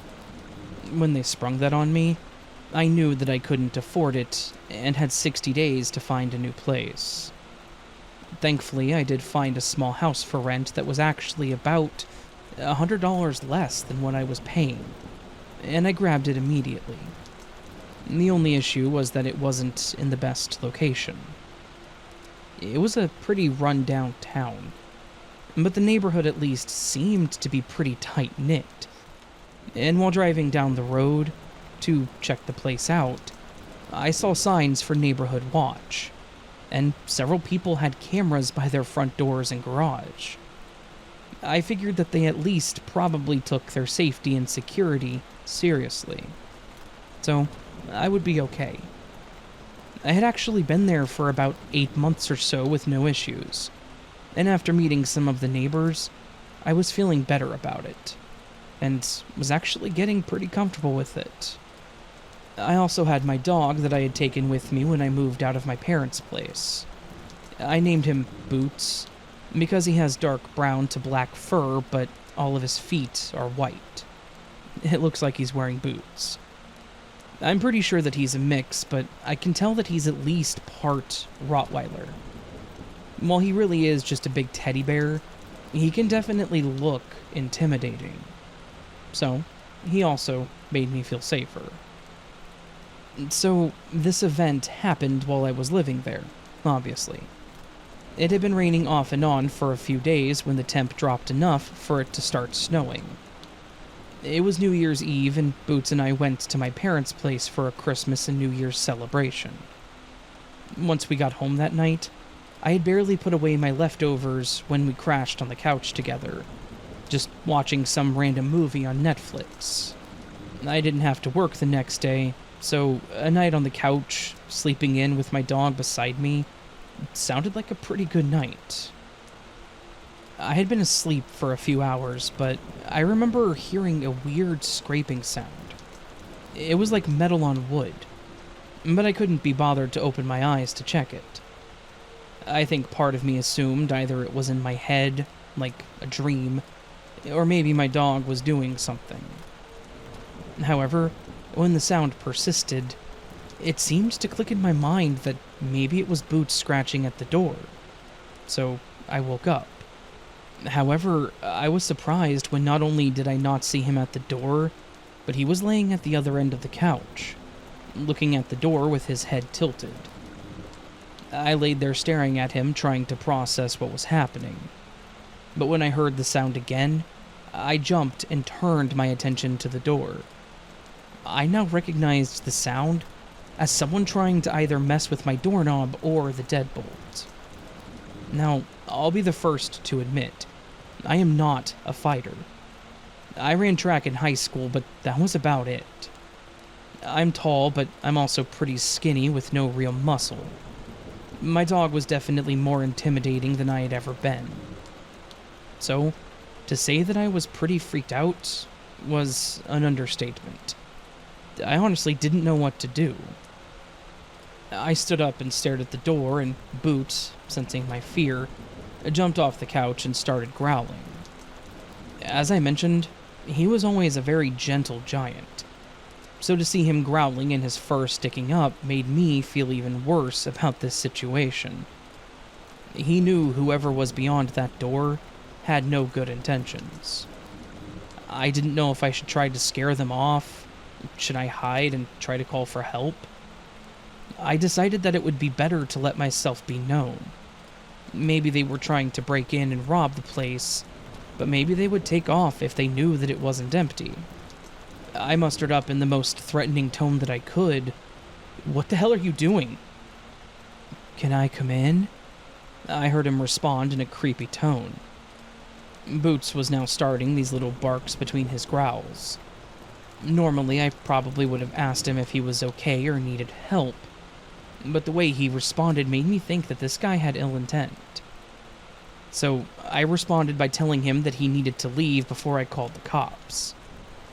I didn't hear anything, and I was too nervous to open my blinds to see if he was still there, and so I grabbed my phone to check the doorbell camera.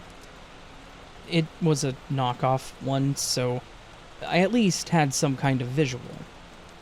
But before I could even pull up the camera, I started hearing the scratching sound again. So I kicked at my door saying, "Hey, stop!" which made the scratching sound stop. I again didn't hear anything, so I continued to open the app, and I saw the tail end of the guy walking away from my door, almost with a skip in his step. I can't explain it, but it made the whole situation just that much more eerie. I waited until I could no longer see him on the camera before I opened the door to check it out. There, on the porch, resting on my welcome mat, was a flathead screwdriver and what I think was part of a metal hanger. Trying to figure out what the metal sound was, I looked at my doorknob and the deadbolt and saw scratch marks all over both of them. This guy was obviously trying to use those items to get in. That had me pretty scared. What would have happened if I hadn't woken up that night? What would he have done if he did get in and just saw me laying there? I grabbed the items with my sleeve and, without touching them as much as possible, in case they could be used for prints, and then called the cops immediately. When they arrived, they took down a report. They took the items and said that they would circle the area to see if they could find the guy. One of them came back and reported that they didn't find him, and that was basically the end of it. I was still a bit on edge, but the tiredness was once again winning, so I went around and made sure that all of my doors and windows were locked. Then, Boots and I went to my bedroom, locking that door as well. My room faced the driveway, so I thought, if anything, I could still see or probably hear if someone came back. Surprisingly, I fell asleep pretty quickly. It was around 4 when I woke up again. This time it was a bit more abrupt. Boots was growling and doing his little barks again. I woke up and looked up at him to see him staring at my door. But this was the door to my bedroom, not the front door. Was someone in my house at this point? I called out, "Hello?" But I didn't get a response, and I didn't hear anything, so I got up and went to my door. As I approached the door, so did Boots, but he was now barking very loudly, something that I rarely saw him do. I slowly unlocked the door and quickly swung it open. Thankfully, there was no one there, but Boots took off out of the room and then ran to the back door. I followed him, looking around, and I didn't see anything out of place. I was really nervous about the whole situation, but the way that Boots was barking and scratching at the back door, something told me that I should let him out. I opened the heavy wooden door and again saw nothing but a blanket of snow. So I opened the screen door, and Boots flew out, barking and growling. I quickly grabbed the closest shoes that I had and dashed out after my dog, worried for his safety. I followed his tracks to the side of the house, but not before noticing the prints in the snow. They were human, and they were definitely leading to my back door. Now I was following both the footprints and my dog's tracks. When I met back up with Boots, he was still barking and snarling. I had never seen him like that before, which really kind of startled me. Something had to be very wrong in order to get this much anger out of him. I looked all around, even directly where he was looking, but I couldn't see anyone or anything. I finally got him calmed down enough and got him to come back inside with me. I could tell that he was still on edge. His fur was still standing, his ears were straight up like he was constantly listening, and he was looking all over the place. He wouldn't even sit down. I can't say that I could blame him, though. I was pretty well awake and on high alert at that point, too. He definitely kept me awake, but seeing the footprints, yeah, it kind of scared me as well. They looked fresh. It was still snowing, but they weren't covered. Was this why Boots had started barking? Did he hear something? I didn't think the police could do anything about the prints, so I didn't bother to call them back. I stayed awake the rest of that night, completely unable to sleep. But thankfully, there were no other events either. I emailed the owner that morning to let them know what happened, in case any part of the door had been damaged. I didn't want to be charged for it, even though they didn't really seem like the type to do that. I was still a bit freaked out about the previous night, but I was feeling a lot safer during the day. It wasn't until a few nights later, when the snow had pretty much melted, that I found more evidence of something. I took Boots out back after he'd been scratching at the door, and I just walked him around the small yard. At one point he approached the fence line that he stood barking at the night prior, and started scratching at the ground. I approached to see what he may have found, and instead of a bug or something silly like that, there was something shiny on the ground. I picked it up, and realized that it was a pocket knife. To me, this cemented in my mind that not only did someone try to get in the front door, but those footprints around back, and now the knife, told me that someone was definitely in my backyard too. Was this the same guy? And why did he try so hard to get into my place? I had no way of tying the knife to that night, but I just had this huge feeling that it had to be related. The fence was just your normal chain link fence, so he could have jumped it, causing him to lose the knife, which is why I saw the footprints, and why Boots ran to that side of the house. After all this, and having a quick chat with the owner of the house, he agreed to let me set up some additional cameras around the place, and we installed an easy alarm system on both doors. It was pretty cheap, and it was easy to do, as they basically just go off when the doors are opened without me putting in the pin.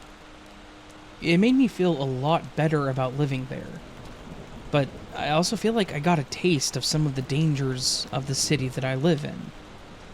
I still live in the same house, and thankfully I have not had any other incidents like this. But that doesn't mean that I have let up on any of my security measures. But that was still one of the scariest nights for me, and I hope that Boots never has to be a protector like that again.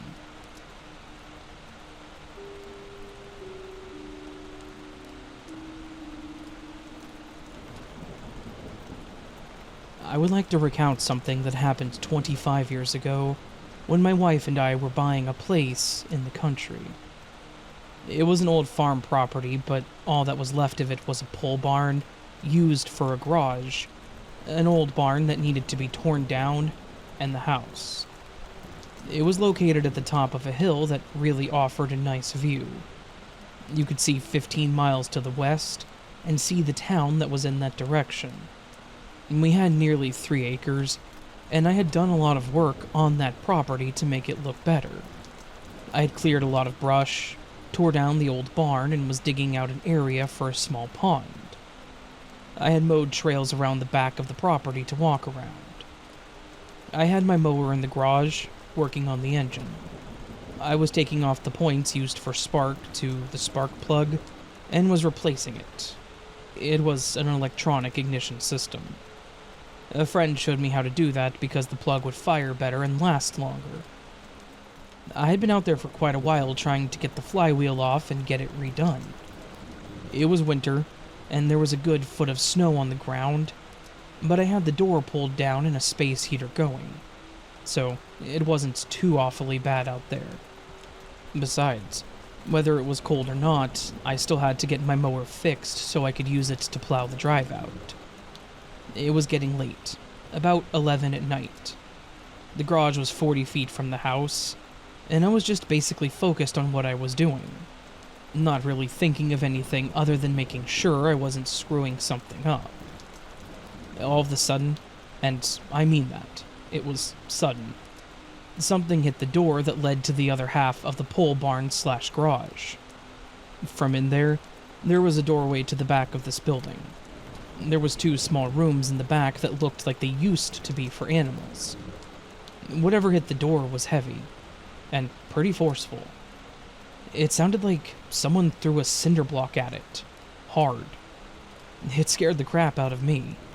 I was sitting down while I was working, but I was up and backpedaling, and at the same time I threw the breaker bar that was in my hand at the door.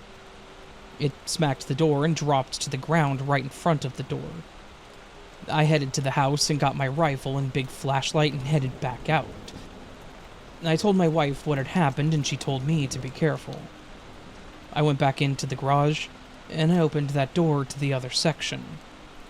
I only had the light of my flashlight, because there wasn't any lighting in this other part. I had my rifle cocked, and checked the other side of the door. There was definitely a mark on that side, but I couldn't find anything that had hit it. There was nothing on the ground or even close to that door that would have hit it. I looked up to the loft area where there was some stuff piled up. Nothing. I went to the first room in the back and checked there, and then the last room. That room was always a little spooky for some reason. It had a low ceiling, and I had to stoop over to go in there. There was an opening in the last room, and I stepped out the back and shined my light around. All around the area, even up on the roof. There were no tracks in the snow, so nothing had come in or out that way. I walked all the way around the structure, and the only footprints were mine that led to the house and back. I couldn't find a thing that could have made that loud bang against that door. I couldn't even find a raccoon. Nothing. But I had to get that engine back together. So I went back in and I was going to finish things up, but when I went to pick up my breaker bar, I couldn't find it. It had fallen to the ground right in front of the door. I saw it laying there when I came back out with my rifle, but it was gone. I stood there looking at that spot, that I know that it had landed. Then I spotted it. It was laying on top of the mower engine. Something was in there, and it placed my breaker bar on top of that engine. I picked up my rifle and sort of backed all the way back to the house. Needless to say, I didn't want to be out there anymore that night, and I never found out what could have hit that door.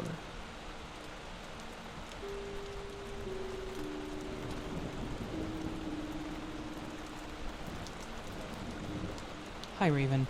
Long-time listener, first-time poster. For the record, I'm a 17-year-old male. I don't know if this is a supernatural story or something like that, but I think you'll enjoy it. About 6 or 7 months ago, I would have a recurring dream. Every night, it would be the same. The dream went like this. In my dream, I'm laying in bed. I needed to use the restroom, so I opened my eyes and start to get up. But then I couldn't move. I couldn't close my eyes, breathe, or anything. Then, for some reason, I look in my closet. My closet is an open closet with no doors. It used to have a curtain, but that ended when we brought in the cat. Anyway, I look in my closet and I see something move. Then this thing stood up.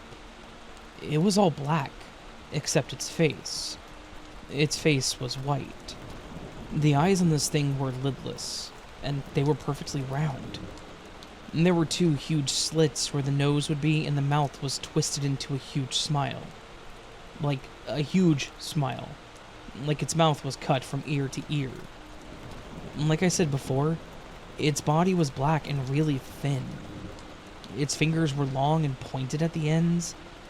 The thing just stood there. And then it got on all fours and exorcist spider crawled under my bed.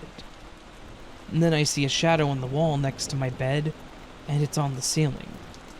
It again pulls an exorcist and twists its head all the way around until it's looking at me. Then a voice in my head says, "You will regret what you have done." I don't know what it meant, and I kind of don't want to know. After a week, the dream stopped. Then, a month ago, the dream happened again, but it was different. This time the thing was standing next to my bed and it was humming somehow, because it was still smiling. I think it was humming "London Bridge is Falling Down," and it was caressing my cheek with its finger, and it would say in my head, "Shh, it's okay.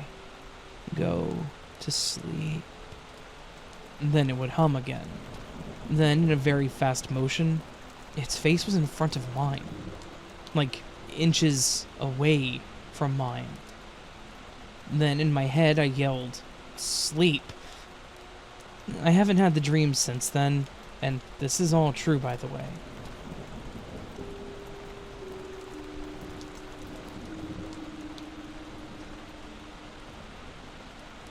About a month ago, it was the night before I had a maths exam and coding projects to hand in, both on the same day. As you can imagine, despite putting in a fair bit of effort, I was extremely nervous and felt like I wasn't really ready for either of them. Despite this, when it reached 10 p.m., I decided to go to bed and just hope for the best. And while I ended up doing okay on both of these, that isn't what worries me. You see, when I went to bed that night, every single time I would fall asleep, have a nightmare, and then wake up about an hour later, only to fall asleep and have that process repeat again, but with a different nightmare. This wasn't shocking to me, as I was obviously nervous for what I had the next day, and my brain was conveying that through the dreams I was having, even though none of them actually had to do with school in any way. In one of the nightmares, I was in my backyard and it looked to be my own, when I saw, about 5 meters away, around the corner of my house, a long shadowy figure with a head that was an oval shape, sort of like a UFO. It had 3 white glowing eyes, one in the center of this oval and 2 a bit off to the sides, placed at positions that seemed fairly normal. I remember being aware that I was in a dream, and not feeling scared. I thought to myself, wow, for once this isn't even scary, or something like that. As I had that thought, the shadowy figure quickly zoomed into me while speaking. It had legs, but if I remember correctly, it didn't look like it walked. It just simply hovered towards me, with no warning or anything. The moment this happened, it made me so scared that I woke up. I woke up before it could finish the sentence that it was saying. However, after waking up, it kept talking until the end of the sentence and then stopped. This terrified me, and it made me hide under the blankets, which is something you wouldn't normally do at 15 years old. The voice sounded like that of a middle-aged man, and it sounded like it was coming from my room. It was very clearly a male voice, and it did not sound supernatural, but it was a voice that I have never heard before and have yet to hear since. Before anyone asks, no, I don't remember what it said to me, but I'm pretty sure the sentence contained the word man. While I do think this was just a dream, and I was somehow able to hear the last word awake because I was perhaps half asleep, or so worried that I started hallucinating or something, I can't help but notice that I've heard of no one experiencing this same thing.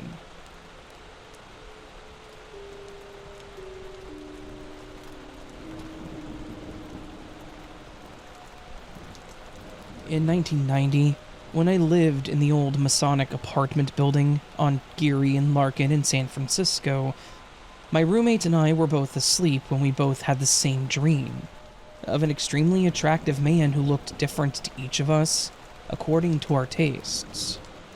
Once he appeared, he started trying to seduce us, but when he got close, he started to change into something so vile and disgusting it could put one off to adult relations for a long time, and it kind of did for me. At the point that he was close enough to touch us both, we tried to wake up, but we were stuck in sleep paralysis, trying not to be touched by this thing. The only way I can describe it is a total sickening perversion of everything a person could find attractive in a man, according to your tastes beyond your wildest fantasies. When it got to the point that he was about to touch us, we both broke out of the paralysis at the exact same time, and simultaneously called each other's names until we were both wide awake. We sat up talking about it for a while, and I think we stayed up all night, not wanting to go back to sleep. This was completely different from my normal sleep paralysis that can easily be explained by broken sleeping patterns. While the normal kind that I wake up with is because I have to go to the bathroom really bad, or I can't breathe because my sinuses and throat are dried out from the heater. I only panic when I can't breathe, and I fight hard to get out of it. But there's no demonic anything going on, just a bad dream related to suffocating or peeing myself. I'm aware of what's happening and it's maddening, but not scary. What my roommate and I experienced in that apartment can only be an incubus. Thank you for sticking with this rather personal story. I tried to make sure that it wasn't TMI.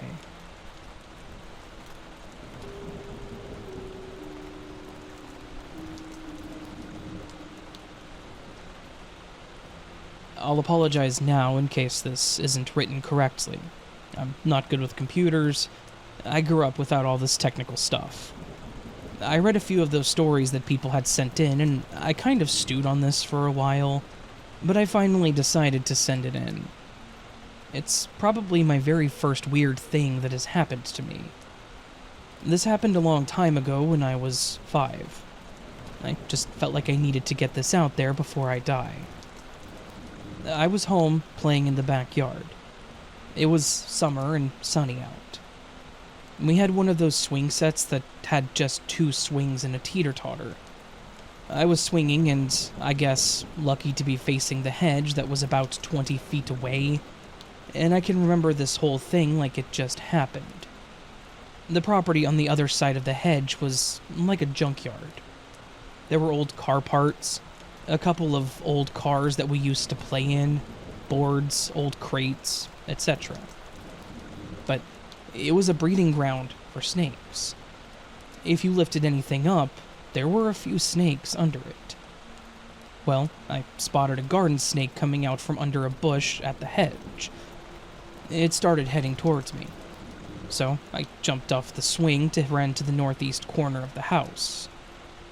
I watched that snake come to the spot where I had been, and then turn and was coming through the grass, headed towards me again. That would be another 20 feet to the house. I ran down the walk at the back of the house to the southwest corner, which was about 30 feet, so I couldn't see the snake anymore. I was only 3 foot something and the grass was covering it.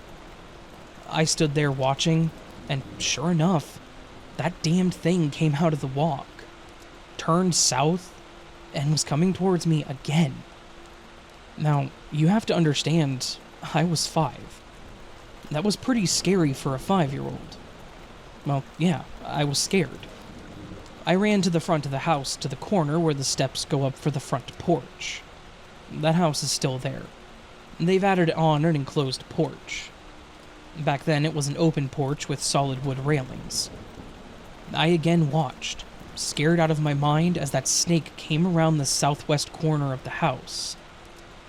I could barely move, but when it got to about 10 feet from me, I bolted up the steps to get into the house.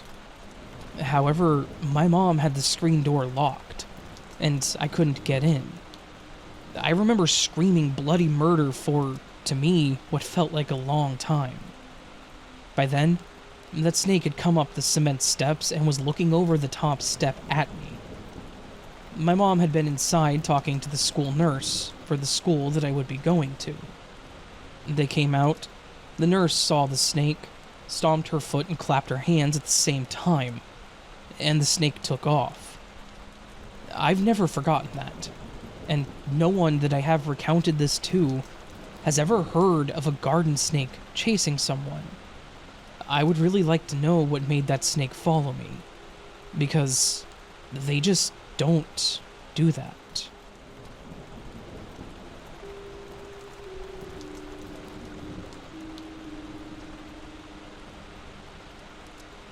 Hello.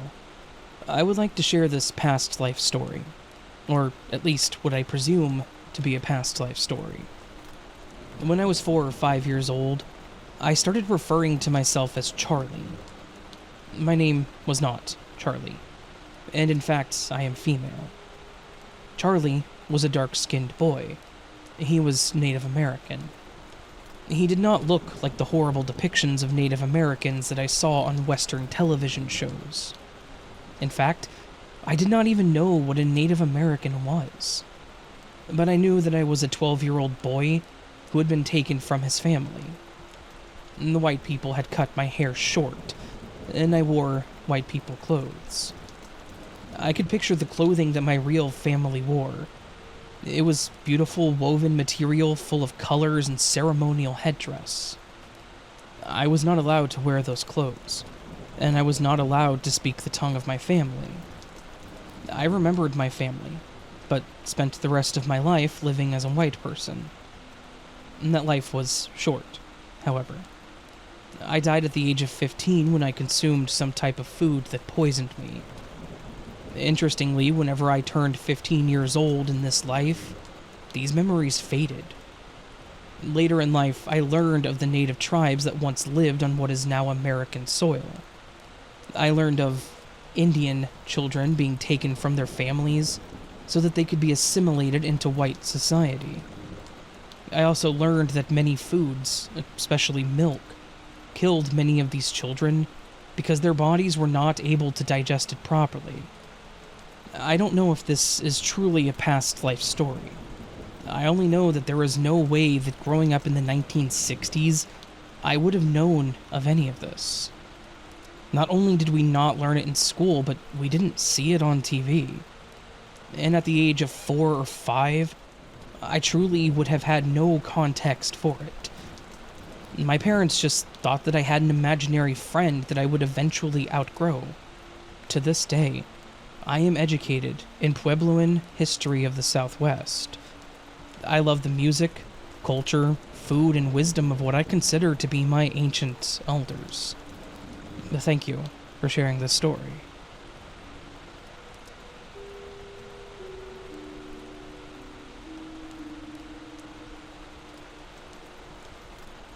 This is a story told to me by a dear friend.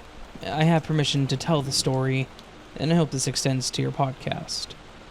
The story happened to my friend's dad when his dad was 5 years old. His dad was born in the country of Chile in South America, and he lived on a rural area outside any major cities. One evening, his dad was playing outside with his dog when he saw a light some distance away at the edge of the forest. His dad was curious, and he approached the light.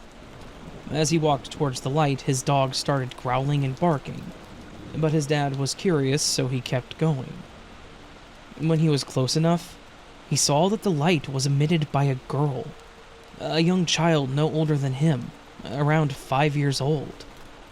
She was floating, and she was dressed in white, and she was emitting this bluish-white light.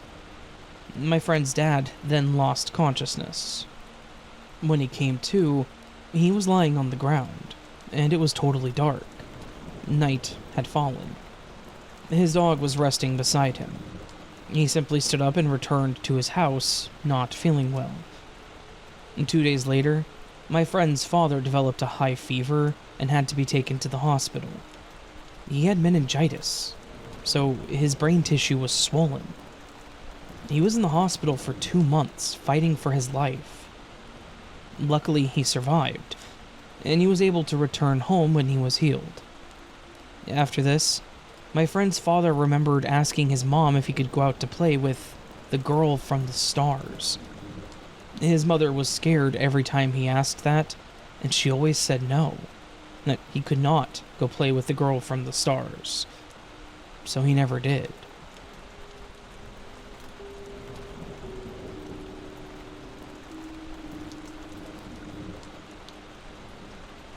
Hey Raven, I'm Tasnia from Bangladesh. I wanted to share my mom's story.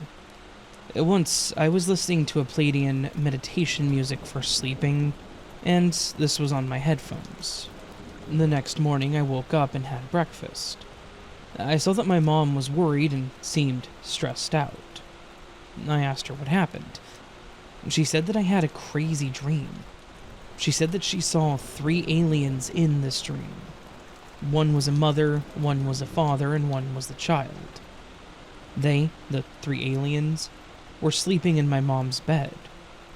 My mom screamed loud and said, "It's my house. Get out of my bed. Leave our house. Leave." And they just asked her to let them stay. They said that they weren't harming any of the members and that it was also their house.